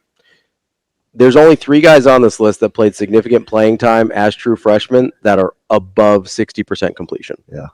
That's the number, because you get kind of a wide variety of everything else in terms of passing yards, in terms of touchdown interception ratios. That's the most common thing here is they miss some throws. So my thing, it's what I was telling you and AR when you asked me. This was a long time ago. It was on the other half of the other probably December 2023. Yeah. I'm like, just give me 60% completion percentage. Because I think that gets you in the discussion of efficiency. And with this team, the way that they want to play, I mean, you can tell if you listen to me. Like, I'm big into efficient. Just be efficient. You don't have to be spectacular. So if I give you be efficient from Dylan Raiola, if I give you 60% completion, because I think that's reasonable. There's two more guys right at 50% or 60%, so I'll call it 60%. I'm going to call it 2,700 yards. Okay. And I will give you. Just give me 22 and 9. I was going to give you 18 and 10. I think the cutoff is 2-1. That's why I gave you 18 and 10. Depends on how it looks, but I think 2-1 I'd feel a lot more comfortable about. Yep. So let me ask you this. You've got. I just don't know if I could see him turning it over. I don't know. But it depends. Deflections, I don't want to get bogged down in that, but. So when you say Dylan Raiola needs to be average, what does that, in your mind, what numbers does that look like? 60%? 60, 27, 20, 10. Okay. Can I give you Adrian Martinez numbers? Because we all thought he had a really good. Was he 24 and 9? He was 17 and 8. I'm counting rushing, but go ahead. 2,600 yards. He did complete 65% of his passes. Yeah. And he gets to the magic 2-1 touchdown to interception ratio. Just barely. But I'm telling you, it's a big difference. He did add 600 yards rushing and eight rushing touchdowns, which you're not probably going to get. You're not getting 600 yards. You may get a little bit of scrambling from Raiola, but you're not going to get 600 yards. I saw somebody make the comparison to take Allen over Mahomes, and I almost stopped scrolling. But then, kind of this hanger-oner thing was Allen's ability to run the ball for 600 yards a season. And I'm like, God, that seems like a lot for a quarterback not named Lamar Jackson. Yeah, just go look at his turnovers, though. You'll get cured of that real quick. Allen, not Jackson. Yeah. Talk about going down rabbit holes. Coming up next, I want to get into. We got to handle, too, as a fan base. If the numbers don't look like we want them to, and they're still winning, that's something to be said for a guy that's that age. So don't put the unrealistic expectations on Dylan either. Yeah, I don't think we've put any crazy numbers out there yet. Not yet. Coming up next, let's talk a little NBA draft ahead of our conversation with Baylor Scheierman here on Hurrdat Sports Radio.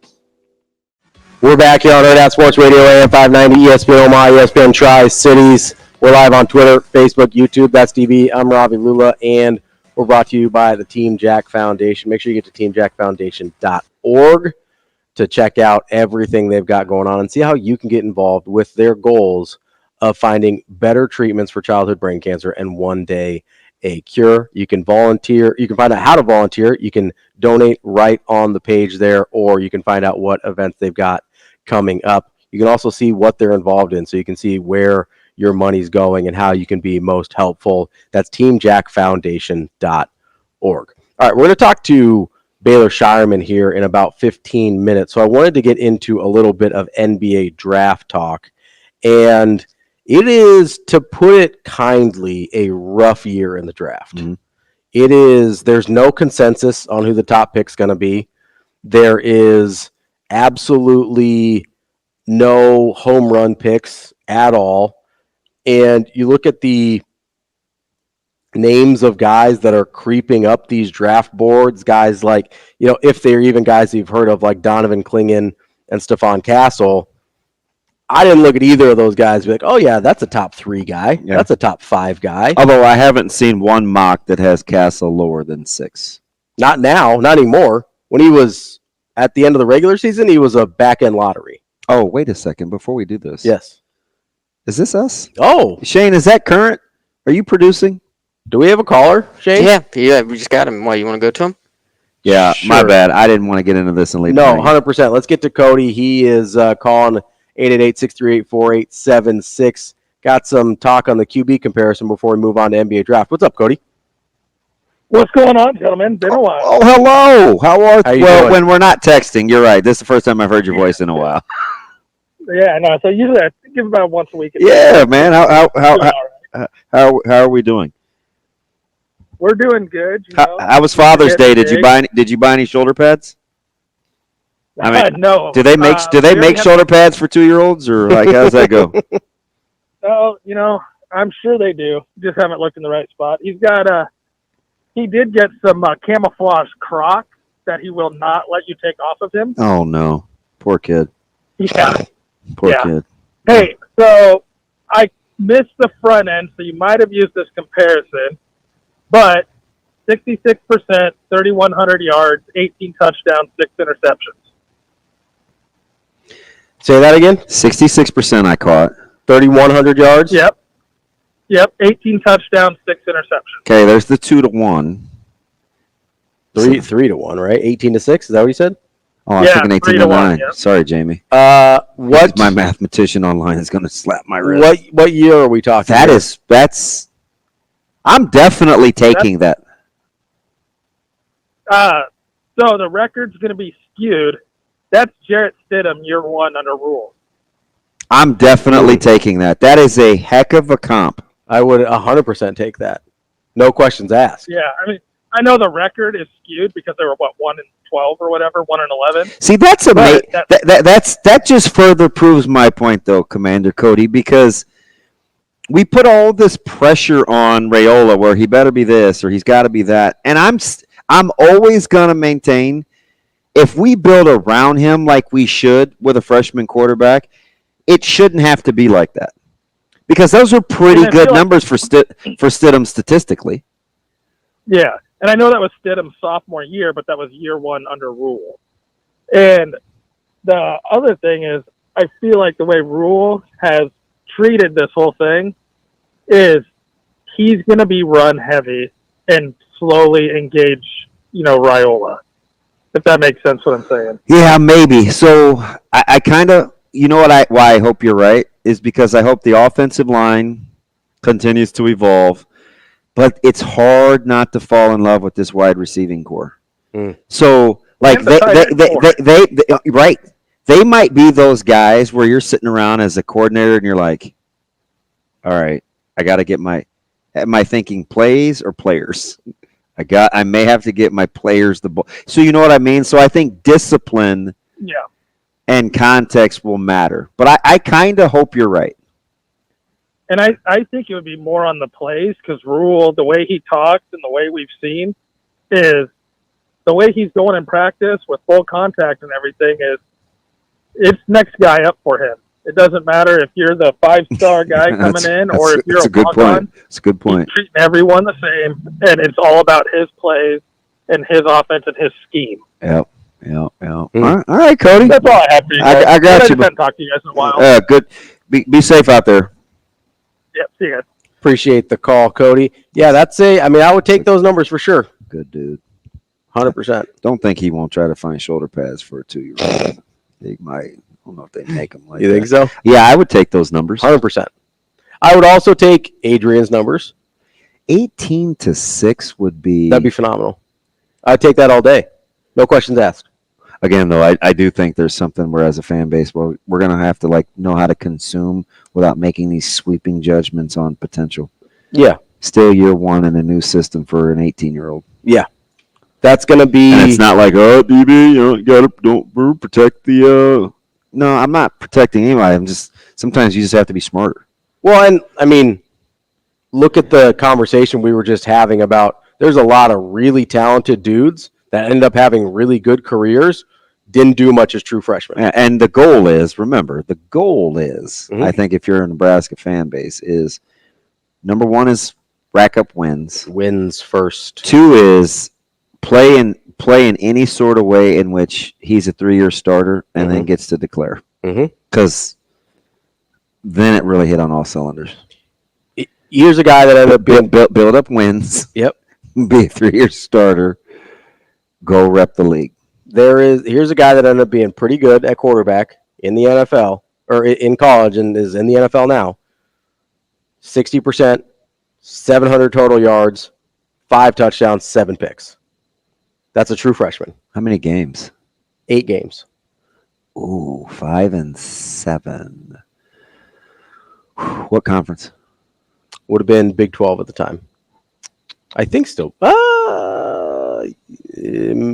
Right on the board. I don't remember what year they changed.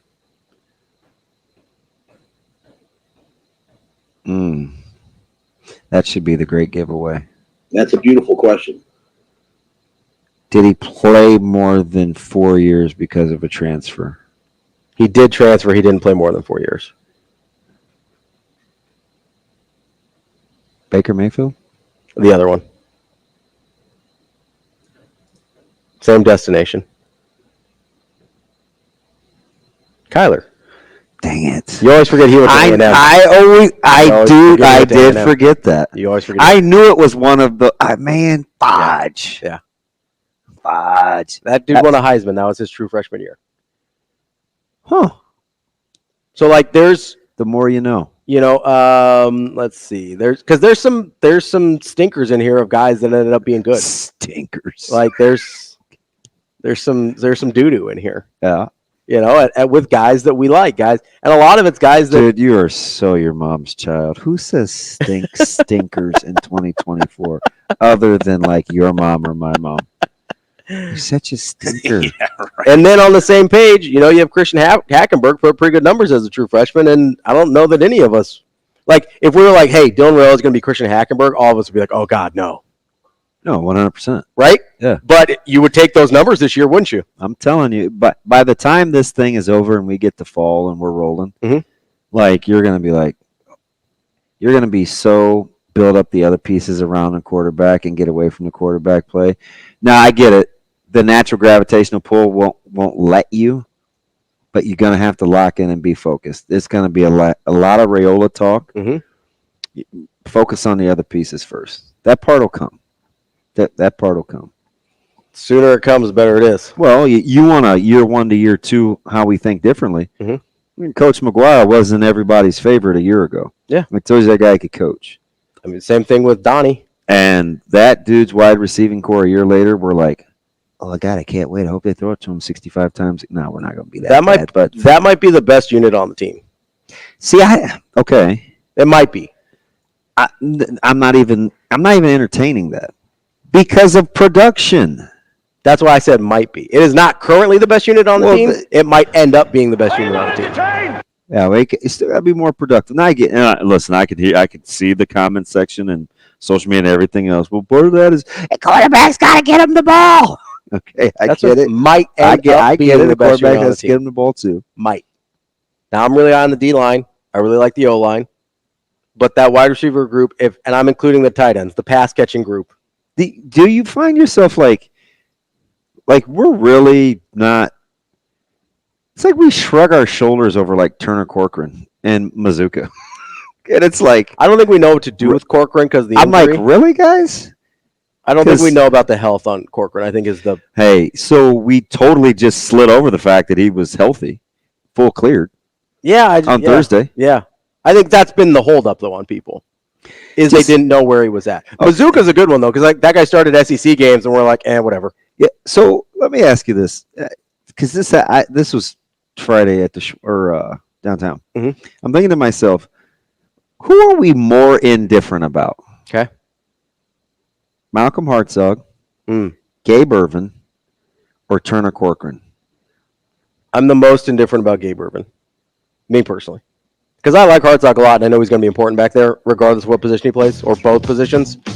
Corcoran, we act like we've had this embarrassment of riches, and we can afford to thumb our nose.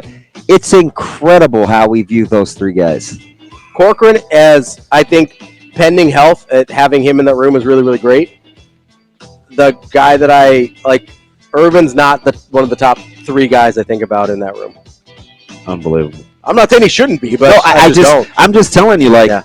This is not my personal opinion when I say unbelievable. Like, I think he's this. I'm just saying, like, we haven't been good enough to have anybody be an afterthought yet. Totally fair. Incredible talk on the NBA draft right there. Coming up next, we got Baylor Scheierman. Kicking off hour number 3 here on Hurrdat Sports Radio, AM 590, ESPN Omaha, ESPN Tri-Cities, KFOR in Lincoln. John Bishop loves Baylor Scheierman, and we love John Bishop, but we're right now talking to Baylor Scheierman, now former Creighton Blue Jay and NBA draft prospect. Baylor, how are you this morning?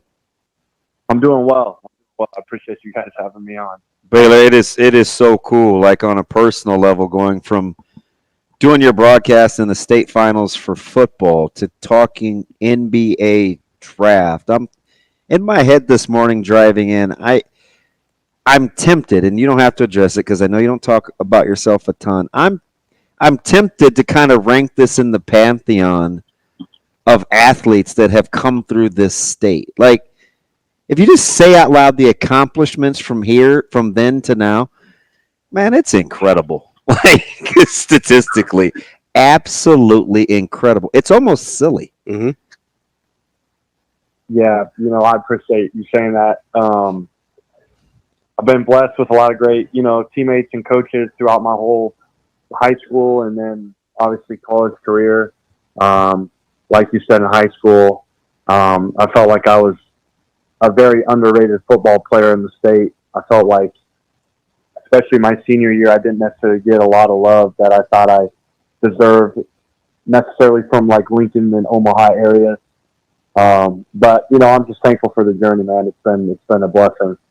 I'm just going to stay with it because you threw me a lifeline here, so I feel good about this. I remember during the broadcast one time, you had scrambled left and you kind of flicked the ball about, I don't know, it was about 60 yards, and I'm talking to our play-by-play, and I'm like, you guys realize his heel was on the ground. He flicks that thing 70 yards. It's on a rope. It's laughable. I wonder how much he'd like to play football in college. So I'll ask you, when did you know that football wasn't going to be your thing and it was going to be basketball? I'll tell you the play. You threw it along the left side, going to your left, down the field along the left sidelines. And do you remember that play? No, I do. Yep, I remember it vividly. Yeah, I remember it vividly. Yep. And I'm so like, what was the moment?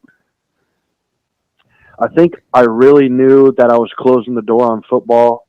So obviously I committed to South Dakota State my junior year for basketball, but obviously my senior year I was having a great football season, and I would have given it some thought. I went to Nebraska on a game day visit, and while I was there, they wanted me to watch the tight ends. And that's when I was like, you know what? Screw this. I mean, like, I was just in the middle of obviously having this unbelievable season, like breaking records, and I felt very confident in my abilities to play quarterback. And I came in there, and obviously, like, at the time, it's 2019. We're struggling as Nebraska football. We're struggling, and they want me to play tight end. I took it as kind of a shot at me, and I was just like, yeah, I'm just gonna close the door on that avenue. Must be rough to have options. I further cements my thought process on. In about 10 years, you're going to age beautifully. This thing will have to get ranked, and it will be impressive. I think. No, I'm serious. I think. I mean, I think you'll be blown away. Baylor, when you showed up at Creighton, obviously I knew about the basketball exploits at SDSU, and I knew you'd played football in high school, but I wasn't really into the high school scene at that point. And so I think you know Jacob Padilla a little bit. Yeah. He goes. I was tweeting about. I think this was during your exhibition at Creighton. I was tweeting about a pass that you made, and he goes, "Yeah, you should have seen him play high school quarterback. You should go check out his numbers." And so I looked him up, and I go, "Though that's a typo." I go, "That's a typo. That's not correct." He goes, "And I 3,900 yards and 59 touchdowns." I go, "That's a typo, Jacob. There's no possible way in 13 games that's correct." And he's like, "No, that's right." And I was like, "Well, why didn't you just go get the 60th touchdown? I mean, come on, Baylor, what are we doing?" I just remember getting ready for that prep for that game for the finals, and I told Putney, I go, it's unfair." I said, because you were elusive, kind of fast, tough. I'm like, this is, and not to mention your wide receiving core was silly. I'm like, yeah. I had 5 guys that I could throw the ball to. Yeah. And like you said, I was just running around back there and then just launching it 60 yards. But what's crazy, honestly, like you said, I don't want to talk on myself, but we played 13 games and 10 of them we didn't even play the second half. oh yeah. Oh yeah. So, like, you really think about it, I honestly believe if we would have, like, obviously sportsmanship aside and everything, we would have just kept playing, I could have had 80 plus touchdowns. Oh, I'm not even kidding. Yeah, I mean, like, had you played even third quarters, you're looking at like 5,000 yards and 80 touchdowns. I was asking your coach. I remember asking your coach he's like, hey, which game films do you want? Because I usually want like 3 or 4. And I was like, I don't know. Can we just start with the most competitive? It doesn't matter if it's early. Like, you know what I mean? Because I just wanted some good measurables. Yeah. Well, it must be rough. And here we are getting ready for the I draft. was going to say, and all that to say, all the football exploits, you're about to make your way into the NBA, which is kind of an incredible journey, not just because of, obviously you start off at South Dakota State and then you make your way back to the state of Nebraska and Creighton, but like I was a guy last year, and I was hearing from a lot of people when you're making your decision on whether to come back to Creighton for a year or go to the draft last year, that a lot of people are like, yeah, he probably is what he is as a prospect, and probably his stock's probably not going to change that much. But the work you put in over the summer to transform your body a little bit, I think you totally changed the way people view you as a defender over the course of the season. Like, when you're hearing a lot of people talk about like, he's on the older side for the draft, maybe like at what point did you say, hey, I really can get better? I know there's more in there. Like, how did that process happen last year? Because I think not a lot of people were on that page. Yeah. Well, I think for me, obviously like my first year at Creighton was great. We went to the Elite Eight, and it was a very fun year. But for me personally, I thought there was, like you said, things to improve on for me. Mm-hmm. And I felt like, obviously the NBA, it's a business at the end of the day. And I wanted to be 100% feeling my best and feeling the most prepared when I stepped foot into that area. And I felt like coming back to Creighton for one more year, and like you said, getting with Jeremy Anderson, our strength coach, in the spring and summer, and really working on my body, on my lateral quickness, on my explosiveness, and really just trying to get that little edge to kind of just push me, over the hump in a way. And then continuing to improve my skills as a shooter, finding different ways to get shots off, different finishes around the rim. Like, I just got better overall as a basketball player. And I felt like the transition from South Dakota State to Creighton my first year, I didn't have that summer because I went through the NBA draft process. So I kind of lost that spring and summer to really just work on myself. And so last summer, I didn't go through the process again. I just stayed in Omaha and really just went to work, and it kind of just paid dividends for me. I'm a big body type guy, not just measurables, but like transformations. And I remember saying at the beginning of the season, just your frame was incredible. And I think the running joke for Mac sometimes or Coach Mac is, he'd always reference strength and conditioning because we would reference strength and conditioning. He's like, I think he was probably thinking, well, at some point, Jeremy, those guys, they're pretty good. But when you and I said this about Coach Mac, this is a couple years ago, especially the way that he was hitting on the transfer portal in the market. I said to Ravi and some of these guys locally, it's almost impossible to get worse under Mac's watch when it comes to development and skills and how he gets guys better. But then you pit it with kind of the strength and conditioning the last couple of years and how you guys train. Now, talk about how advantageous it was to choose Creighton at this time where you wanted to take your game to another level and you're getting development in all facets. Yeah. Yeah, well, that was a big reason why I chose to come to Creighton. I mean, obviously, when I transferred out of South Dakota State, I could have went anywhere. And obviously, it's home, so that was a big deal. But then, like you said, I mean, we have everything you want at Creighton in terms of facility-wise. And then on top of that, Coach Mac, the system he runs, it's an NBA-style system, so you get a feel for how it's going to be, when you transfer up to that next step.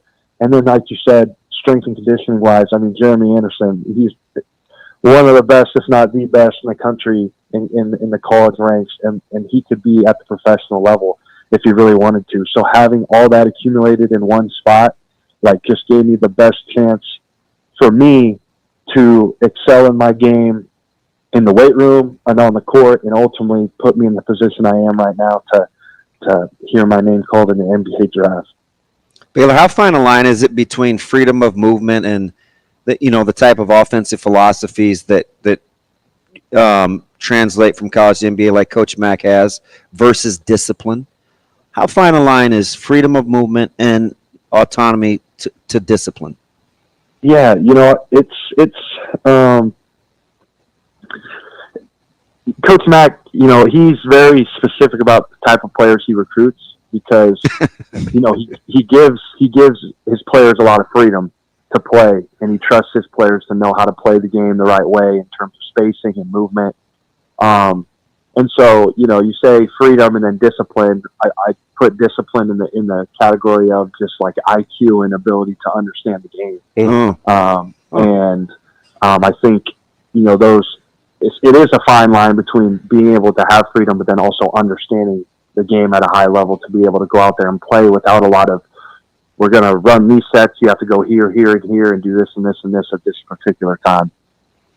I'm sorry, go ahead. We're talking with Baylor Scheierman, former Creighton Blue Jays, getting ready for the NBA draft. Baylor, how much of your spatial awareness and seeing the court comes from doing so many other things your whole life other than just basketball, right? Like way you see things in pieces move, that's not just a basketball thing. Yeah, no, it isn't. And, part of it is I've just been given, a gift from God to be able to honestly just have that instinct. But I go back to just my football days too. Damon said this on the broadcast in our state championship. We played basketball on grass. It really was. I mean, in terms, basketball or football wise, I'm back there in the pocket and I have to know every receiver's routes. I have to know what the defensive coverage is. I have to know what the routes to beat that coverage is, and just having that, being able to process that so quickly, especially on the basketball court, and then just add in like chemistry as well. Like it's both of those sports helped me a lot with one another, if that makes sense. It's just interesting. I would watch ball placement as a quarterback, then I would watch delivering balls in the shooting pocket, or the guy's got his left hand up, he wants it in that palm. That's where the ball goes for you. How you could bounce pass a ball on a fast break, almost like passing it down a hallway, right? Just like these very narrow corridors. I'm like, I don't even know if you teach that. I suppose you could practice it, but sometimes it's just the feel. Yeah. I mean, it's really a feel thing, and like when I was growing up, watching like Pistol Pete when I was super young. Oh my goodness! Like I saw the passes he would make, and then like when I'm playing in my YMCA rec league when I was 5, like I'm trying out. So like there's been a lot of trial and error to get to where I'm at right now for sure. But it's definitely a feel thing for sure. Baylor, as you kind of go through this process, and you kind of were the star of the NBA draft combine. It seems like that was sort of a defining moment for you as you're on your journey as a prospect. Obviously, we know all the work that went into it to get there, but what's the experience been like for you? And obviously, I know you went through this process once before, but what's it been like this time when it seems like you've got a lot of momentum going for you at this point in the process, and just how have those interactions been like as you're talking with teams and going out to all these workouts? Yeah, well, I think one, it's just been a lot of fun. Obviously it's my second time around, so I kind of knew what to expect, and I feel like I'm at a completely different place this time around than I was last time in terms of just me as a person and me as a basketball player, which kind of has just given me that confidence to, go out and just play free almost in a sense. And Like you said, excuse me, the NBA Combine week was a lot of fun. Obviously, I opened a lot of eyes. But for me, I wasn't really surprised. But obviously, there were a lot of people surprised at how well I did. And then even through the continuation of the pre-draft process into these team workouts I've been going to, I think I've just opened a lot of eyes just by, my personality and just by how I play. So I've really enjoyed it. And I'm hearing a lot of great things, which is what you want, obviously, leading up to the drafts in a couple days. Baylor, so I'm curious, as you're going through the process a couple years ago coming out of South Dakota State, was there a moment in which you were like, oh, hey, maybe I'm not as ready for this as maybe I thought I was, versus how you feel now where you've gone through this work with Jeremy and been in Creighton's system for a couple years, played at a super high level? I mean, you played against Donovan Clingan and Stephon Castle that look like they're both going in the lottery at UConn. Yeah. Obviously a ton of high-end guys at the Big East. Like, was there a moment a couple years ago where you're like, oh, I've got some work to do? Yeah, I think I got invited to the G League Elite Camp 2 years ago, which is like the one before the Combine. Mm-hmm. And I really kind of struggled just because I wasn't really prepared for how it was going to be. I had no idea what to expect. But then when I got there, I was just like, wow, this is just way different than I thought it was. And that's when I was kind of like, there's a lot of work for me to be done to grow individually and as a basketball player. And then, like you said, these past 2 years of Creighton have just given me the ultimate confidence because I'm playing in one of, if not the best basketball conference in the country. And I'm going against all these guys who are high recruits or, like you said, lottery picks. And I'm doing well. I was an All-American this year, which has just, given me the ultimate confidence in myself that, I really do belong here and which gives me the ability to just play free in whatever circumstances I'm in. Baylor, you're such an interesting, fascinating person to talk to because you've been good your whole life. So the fit, it's always weird for me to kind of shape the fit question, but if Baylor has to write a letter to, younger Baylor and he's choosing schools or it's high school or whatever, how did you negotiate or navigate fit, right? Like this has to be the right place for me to accentuate my skills versus I feel like I'm pretty good and I'm going to be good regardless of where I go. Right? Like, so how do you navigate that? Because so much of the NBA is going to be about fit because we know that there's a minimum baseline of talent. Like all you guys are good, like, but fit matters, right? So how do you navigate that? Yeah, it's such a good question. Obviously, coming out of high school, there wasn't really a lot of options. South Dakota State was my only option. But I think which still doesn't sound right. I hate to interrupt you, but that it doesn't even make any sense. I mean, considering Walters and Dom and Kai Wood, they had fellas. No, yeah. I mean, I'll say this. Back when I was going through the process in high school, I was definitely bitter and upset that I wasn't recruited. Wasn't even given the time of day by really anybody in the high major level.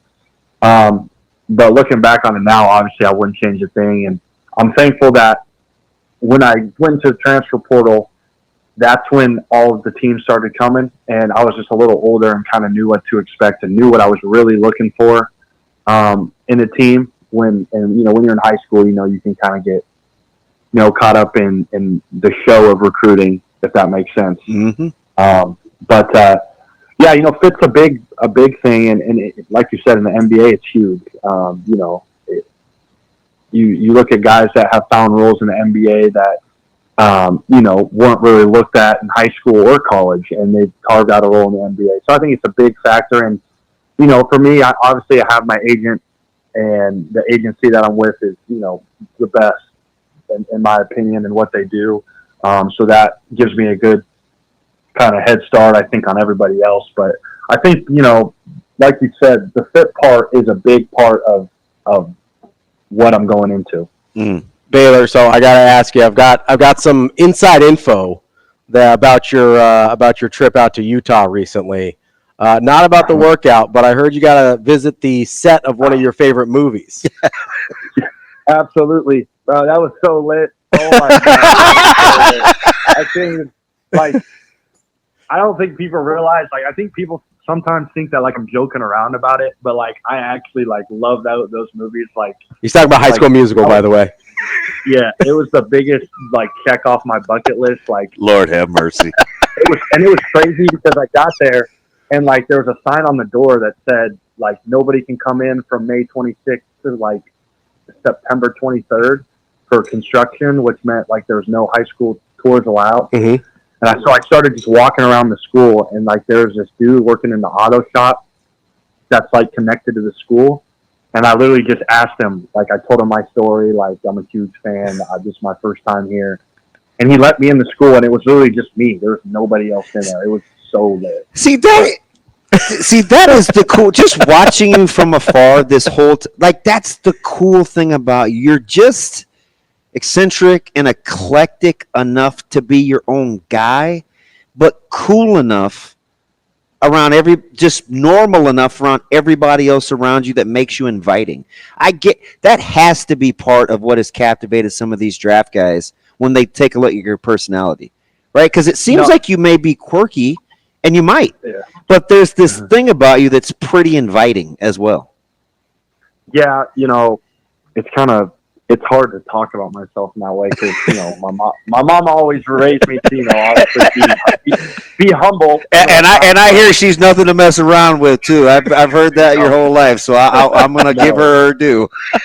She's not. She's a great. She's the best. But I think obviously I'm from Aurora, Nebraska, and so when I walk into these NBA rooms, oh my gosh, he's probably wearing boots and jeans. And but you didn't wear overalls to any of the meetings? Yeah, no. I'm literally like Damon said, I can fit into any room and just catch a vibe with any group of people. I listen to NBA Youngboy. I listen to Gunna. I can I'm with everything. I am. I got tattoos. Can rock the headband. I mean the bowl cut. The mullet. Whatever you need, I can give you. You know what I mean? I like to think I'm versatile. And then he's out here rocking with Troy Bolton like High School Musical. We love it. Bro, there's no shame. That's fire. That is fire. Easy to cheer for, man. We appreciate the 25 minutes. A heck of a week and best wishes to you. Baylor, best of luck this week. We'll be rooting for you. I appreciate you guys. Thanks for having me on. Thanks, babe. That's Baylor Scheierman, Creighton guard, and soon-to-be NBA player. Hey, shout out to our Hurrdat team, too. I can't wait to we got to see the production. We got something for y'all with Baylor's draft process. Yeah. It's going to be awesome. That's DB. I'm Ravi Lulla. We will be back with more Hurrdat Sports Radio coming up next. We are back here on Hurrdat Sports Radio, AM 590, ESPN Omaha, ESPN Tri-Cities. We're live on Twitter, Facebook, YouTube. That's DB. I'm Ravi Lulla. We're also on KFOR in Lincoln. What's not either? You said that's DB. It's not either. I'm pretty sure that is DB. I don't know. I didn't do a DNA check or anything, but as far as I can tell, dude, these Mando commercials are foul. I don't even recognize what we're doing. Like Mandalorian? Mando? No, the pH, the deodorant stuff? Yeah, they're doing too much. Not about that life? This is gross. I will say I appreciate our conversation with Baylor Scheierman. He was fantastic. Especially, there's a lot of good stuff in there, but the way he just was not embarrassed at all, just totally owned. He's like, no, I love High School Musical. That was incredible. I love that. You reach a certain point of accomplishments. Why else would you care what anybody thinks? I don't even know if it's an accomplishments thing, man. Some people are just wired that way. And he clearly is. And just authentic. It's like when you're making fun of me for drinking a seltzer or something, I'm just like, hey, that's what I like. I don't care. I sent one of my because I don't want people to think I think anything is wrong with seltzers. I mean, you guys and gals do you. But one of the groceries, my buddy Boyce sent me some coupons. Yeah. He sends me my digital coupons for the week.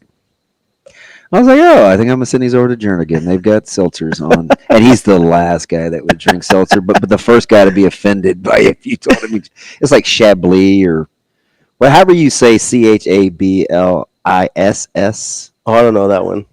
Yeah, it's. I sent it. I I'm sent usually, it to him. He gave me the middle finger. I'm usually like, I didn't even know they had that emoji. Like a high noon, neutral. You know, Yeah. I'll mess around with those. I don't care. I saw your boy, Coach Maloli. He had a neutral in hand. I like a high noon in I hand. like what I like. Yeah. That thing wet. Good on you. I don't care if Tommy Frazier's coming over and making fun about seltzers. Doesn't matter to me. Oh, he touched it. Doesn't matter to me. Yeah, that was comedy. And you get him and Dwayne together, Harris. It's and I thought of him, Dwayne, yesterday as we were talking about being at my house in March, and there was a guy on TikTok that was talking about the top 5 places you don't want to be after sundown in Alabama, and he said Bessemer, Alabama. The guy on TikTok, and I was like, yeah, that sounds about right. That's where Dwayne is from. I remember hearing some stories. Yep, they're called sundown towns.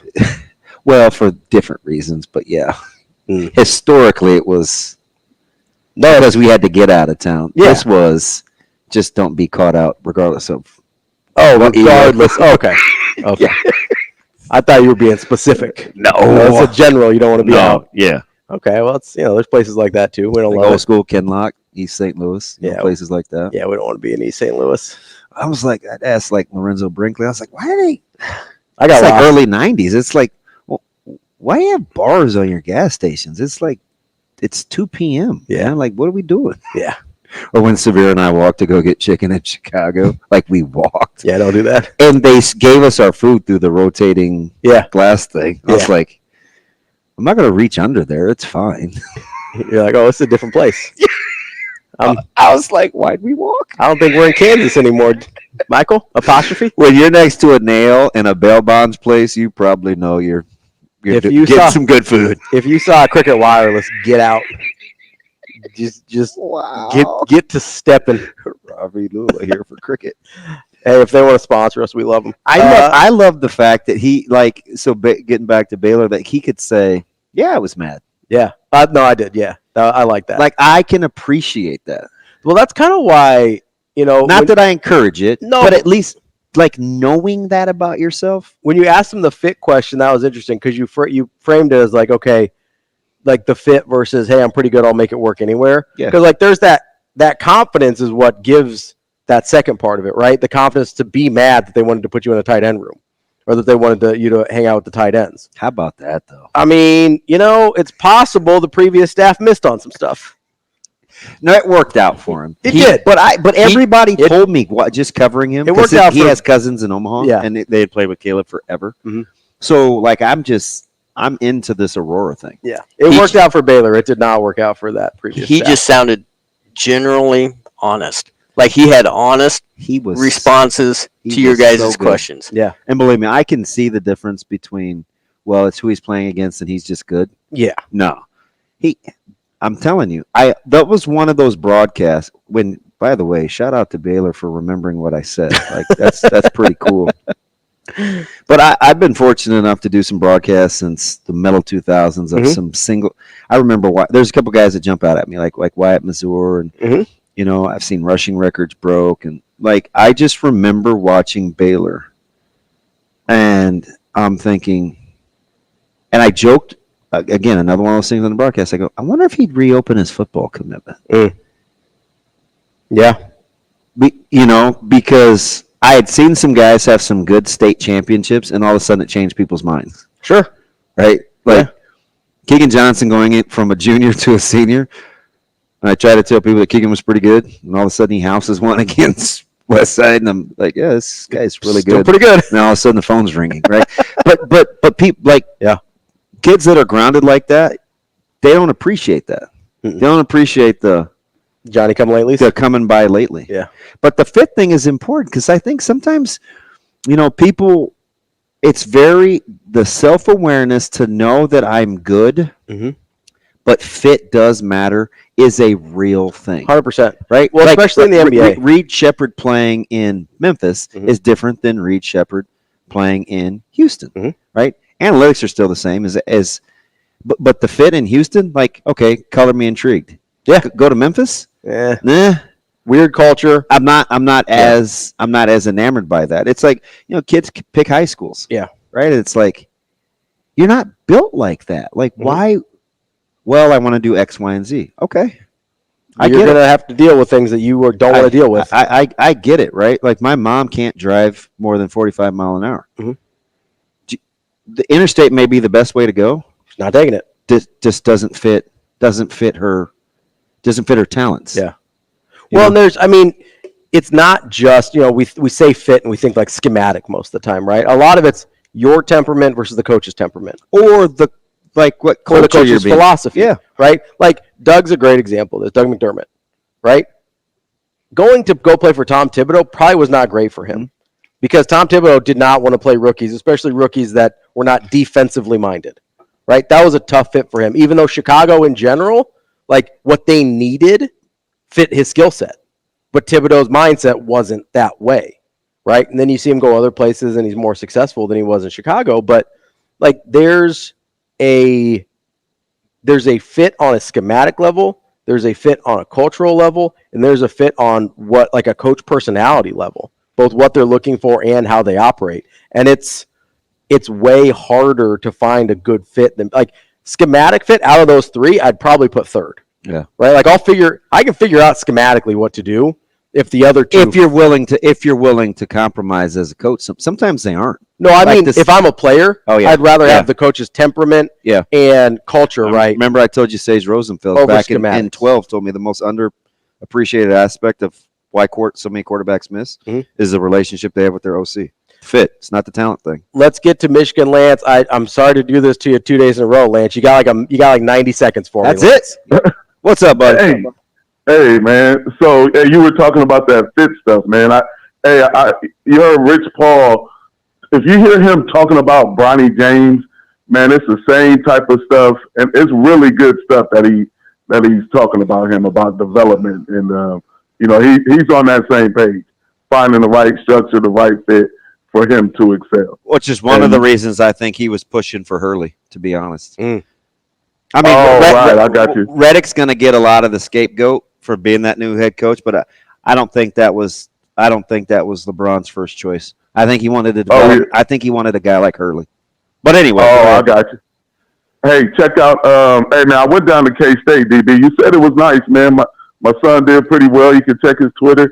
Had a good time down there. Ran into my guy Clint Brown, who I coached with at Wayne State, and O'Connor Riley, who used to come down and recruit at Concordia. He was the first person from a D1 to recruit Concordia when I was down there, man. So he holds a special place in my heart.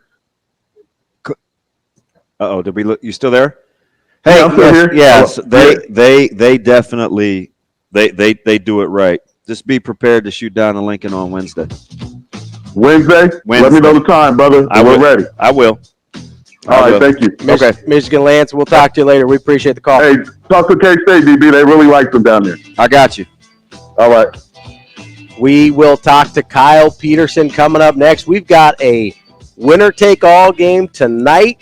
2 in the College World Series. We also have one in Stanley Cup as well, but we're talking to Kyle Peterson next. Yeah, I know. He's our guy from ESPN. Not Darren Pang. We'll wrap up the show here on Hurrdat Sports Radio.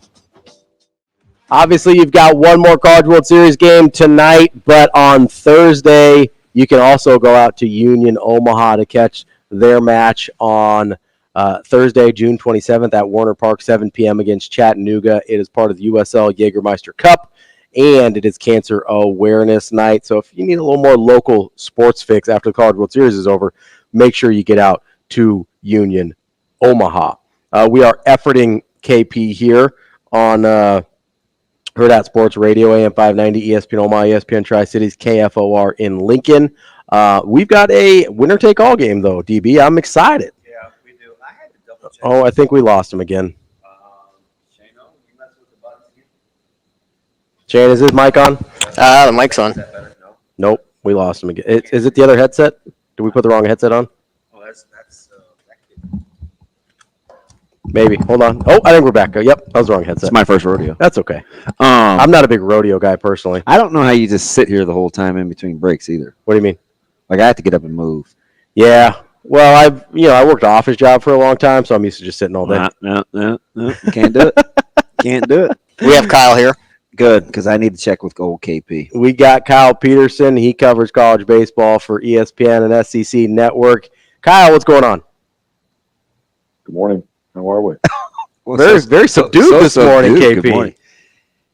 KP, we're light on sleep, boys. Oh, yeah, I get 5 minutes. You may want the 5-second delay on this one. I'll just tell you ahead of time.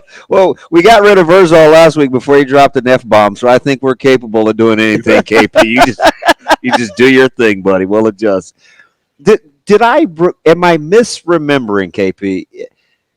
I get 0 for 16 and 0 for 6 with runners on base and runners in scoring position. And their first 2 hits with either of those things happening on base or in scoring position were home runs for Tennessee. Yeah. That's right? I think so. Is that not incredible? Is that not incredible? And they won. Yeah. KP? Yeah, it's who they are. Like they, by the numbers, I mean, it's the second most prolific offense in the history of college baseball from a home run standpoint. They're only 6 behind what LSU did when I helped them in 1997. And I don't know that a whole lot of people would have thought that number would ever be approached. And it's not crazy to think they don't hit 6 tonight. Like they've done it before. Yeah. But that's the way they score runs. Nobody scores a higher percentage of runs than Tennessee off of the home run, which would make sense when you've hit 182 of them. But that's the way they get it done, and that's why they never think they're out of a game, which they shouldn't. They're not ever out of a game because top to bottom in that lineup, anybody can go deep. Like Cal Stark was 0 for 16 in the College World Series, or 0 for 13, whatever it was. And they hang a slider, and he hits it in the seats, and then it's 4-1, which totally changed the ninth inning. Totally changed the ninth inning. If it's 2-1 in the ninth, and your first 2 guys are on, it's a very different approach to the way you're going to go after it.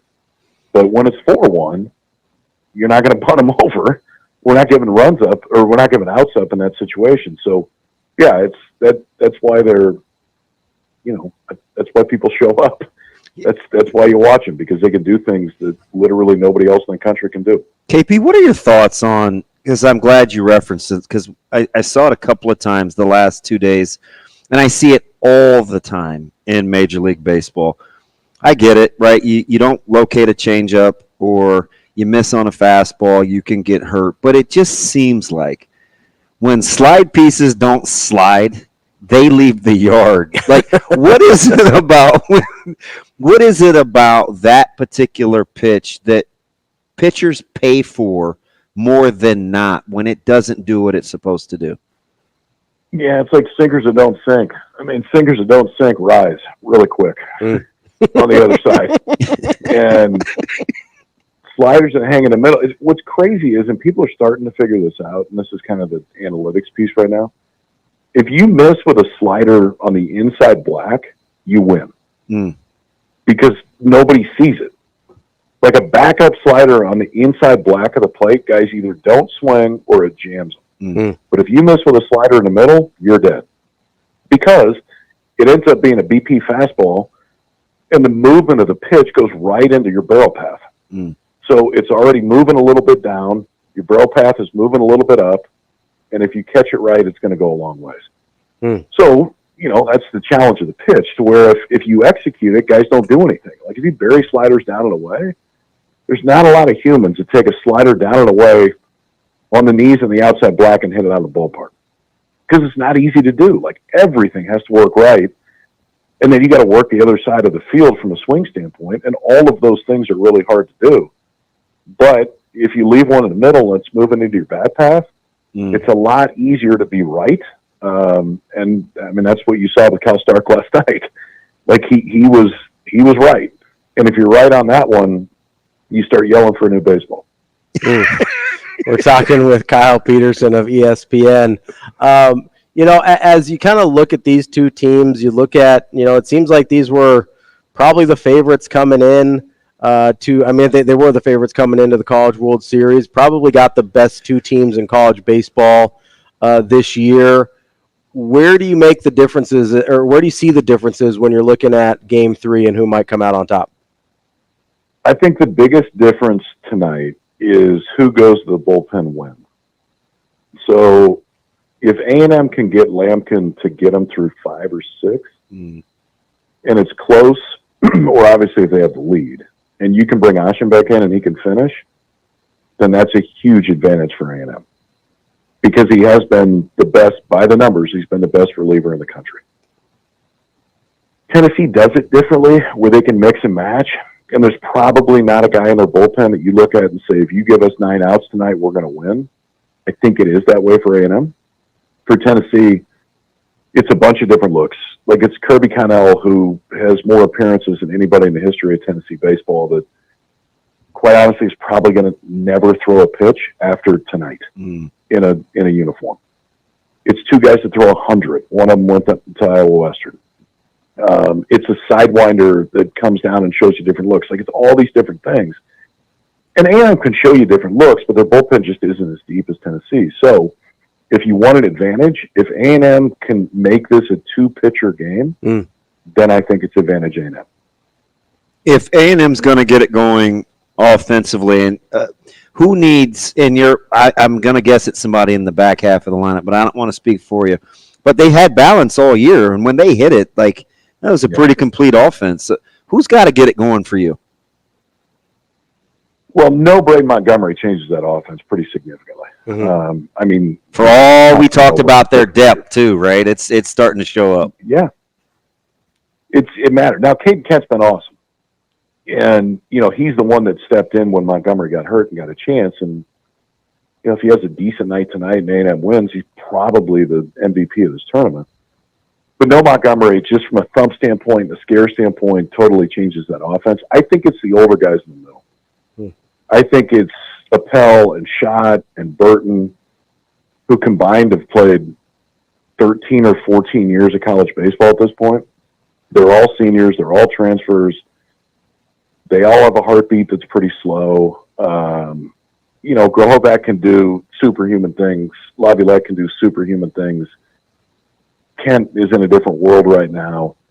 It's those 3 that, are not, like, Appel's a decent pro prospect. The other ones aren't.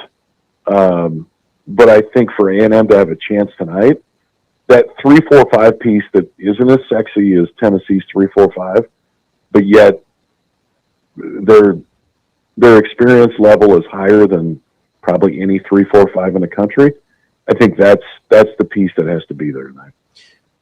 Kyle, as we let you go here, I believe Dalton Bargo has a chance to do something that, if my research is correct, that no one else has done. That's be a guy from Omaha winning a College World Series in Omaha. You're one of the only handful of people that's even had a chance to do that.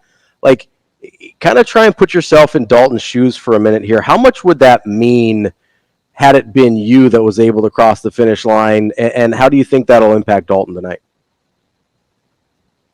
Oh, man. I mean, it's what you think about from the time you're 5 years old. Yeah. If you grow up here. And so from that standpoint, I think that, I don't know. I mean, it changes your life.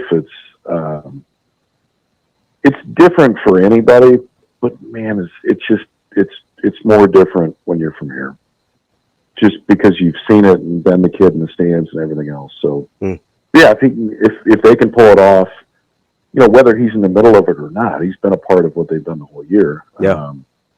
That'd be a pretty cool thing on your Wikipedia page for the rest of your life. Hey, say that you're the one from here that did it.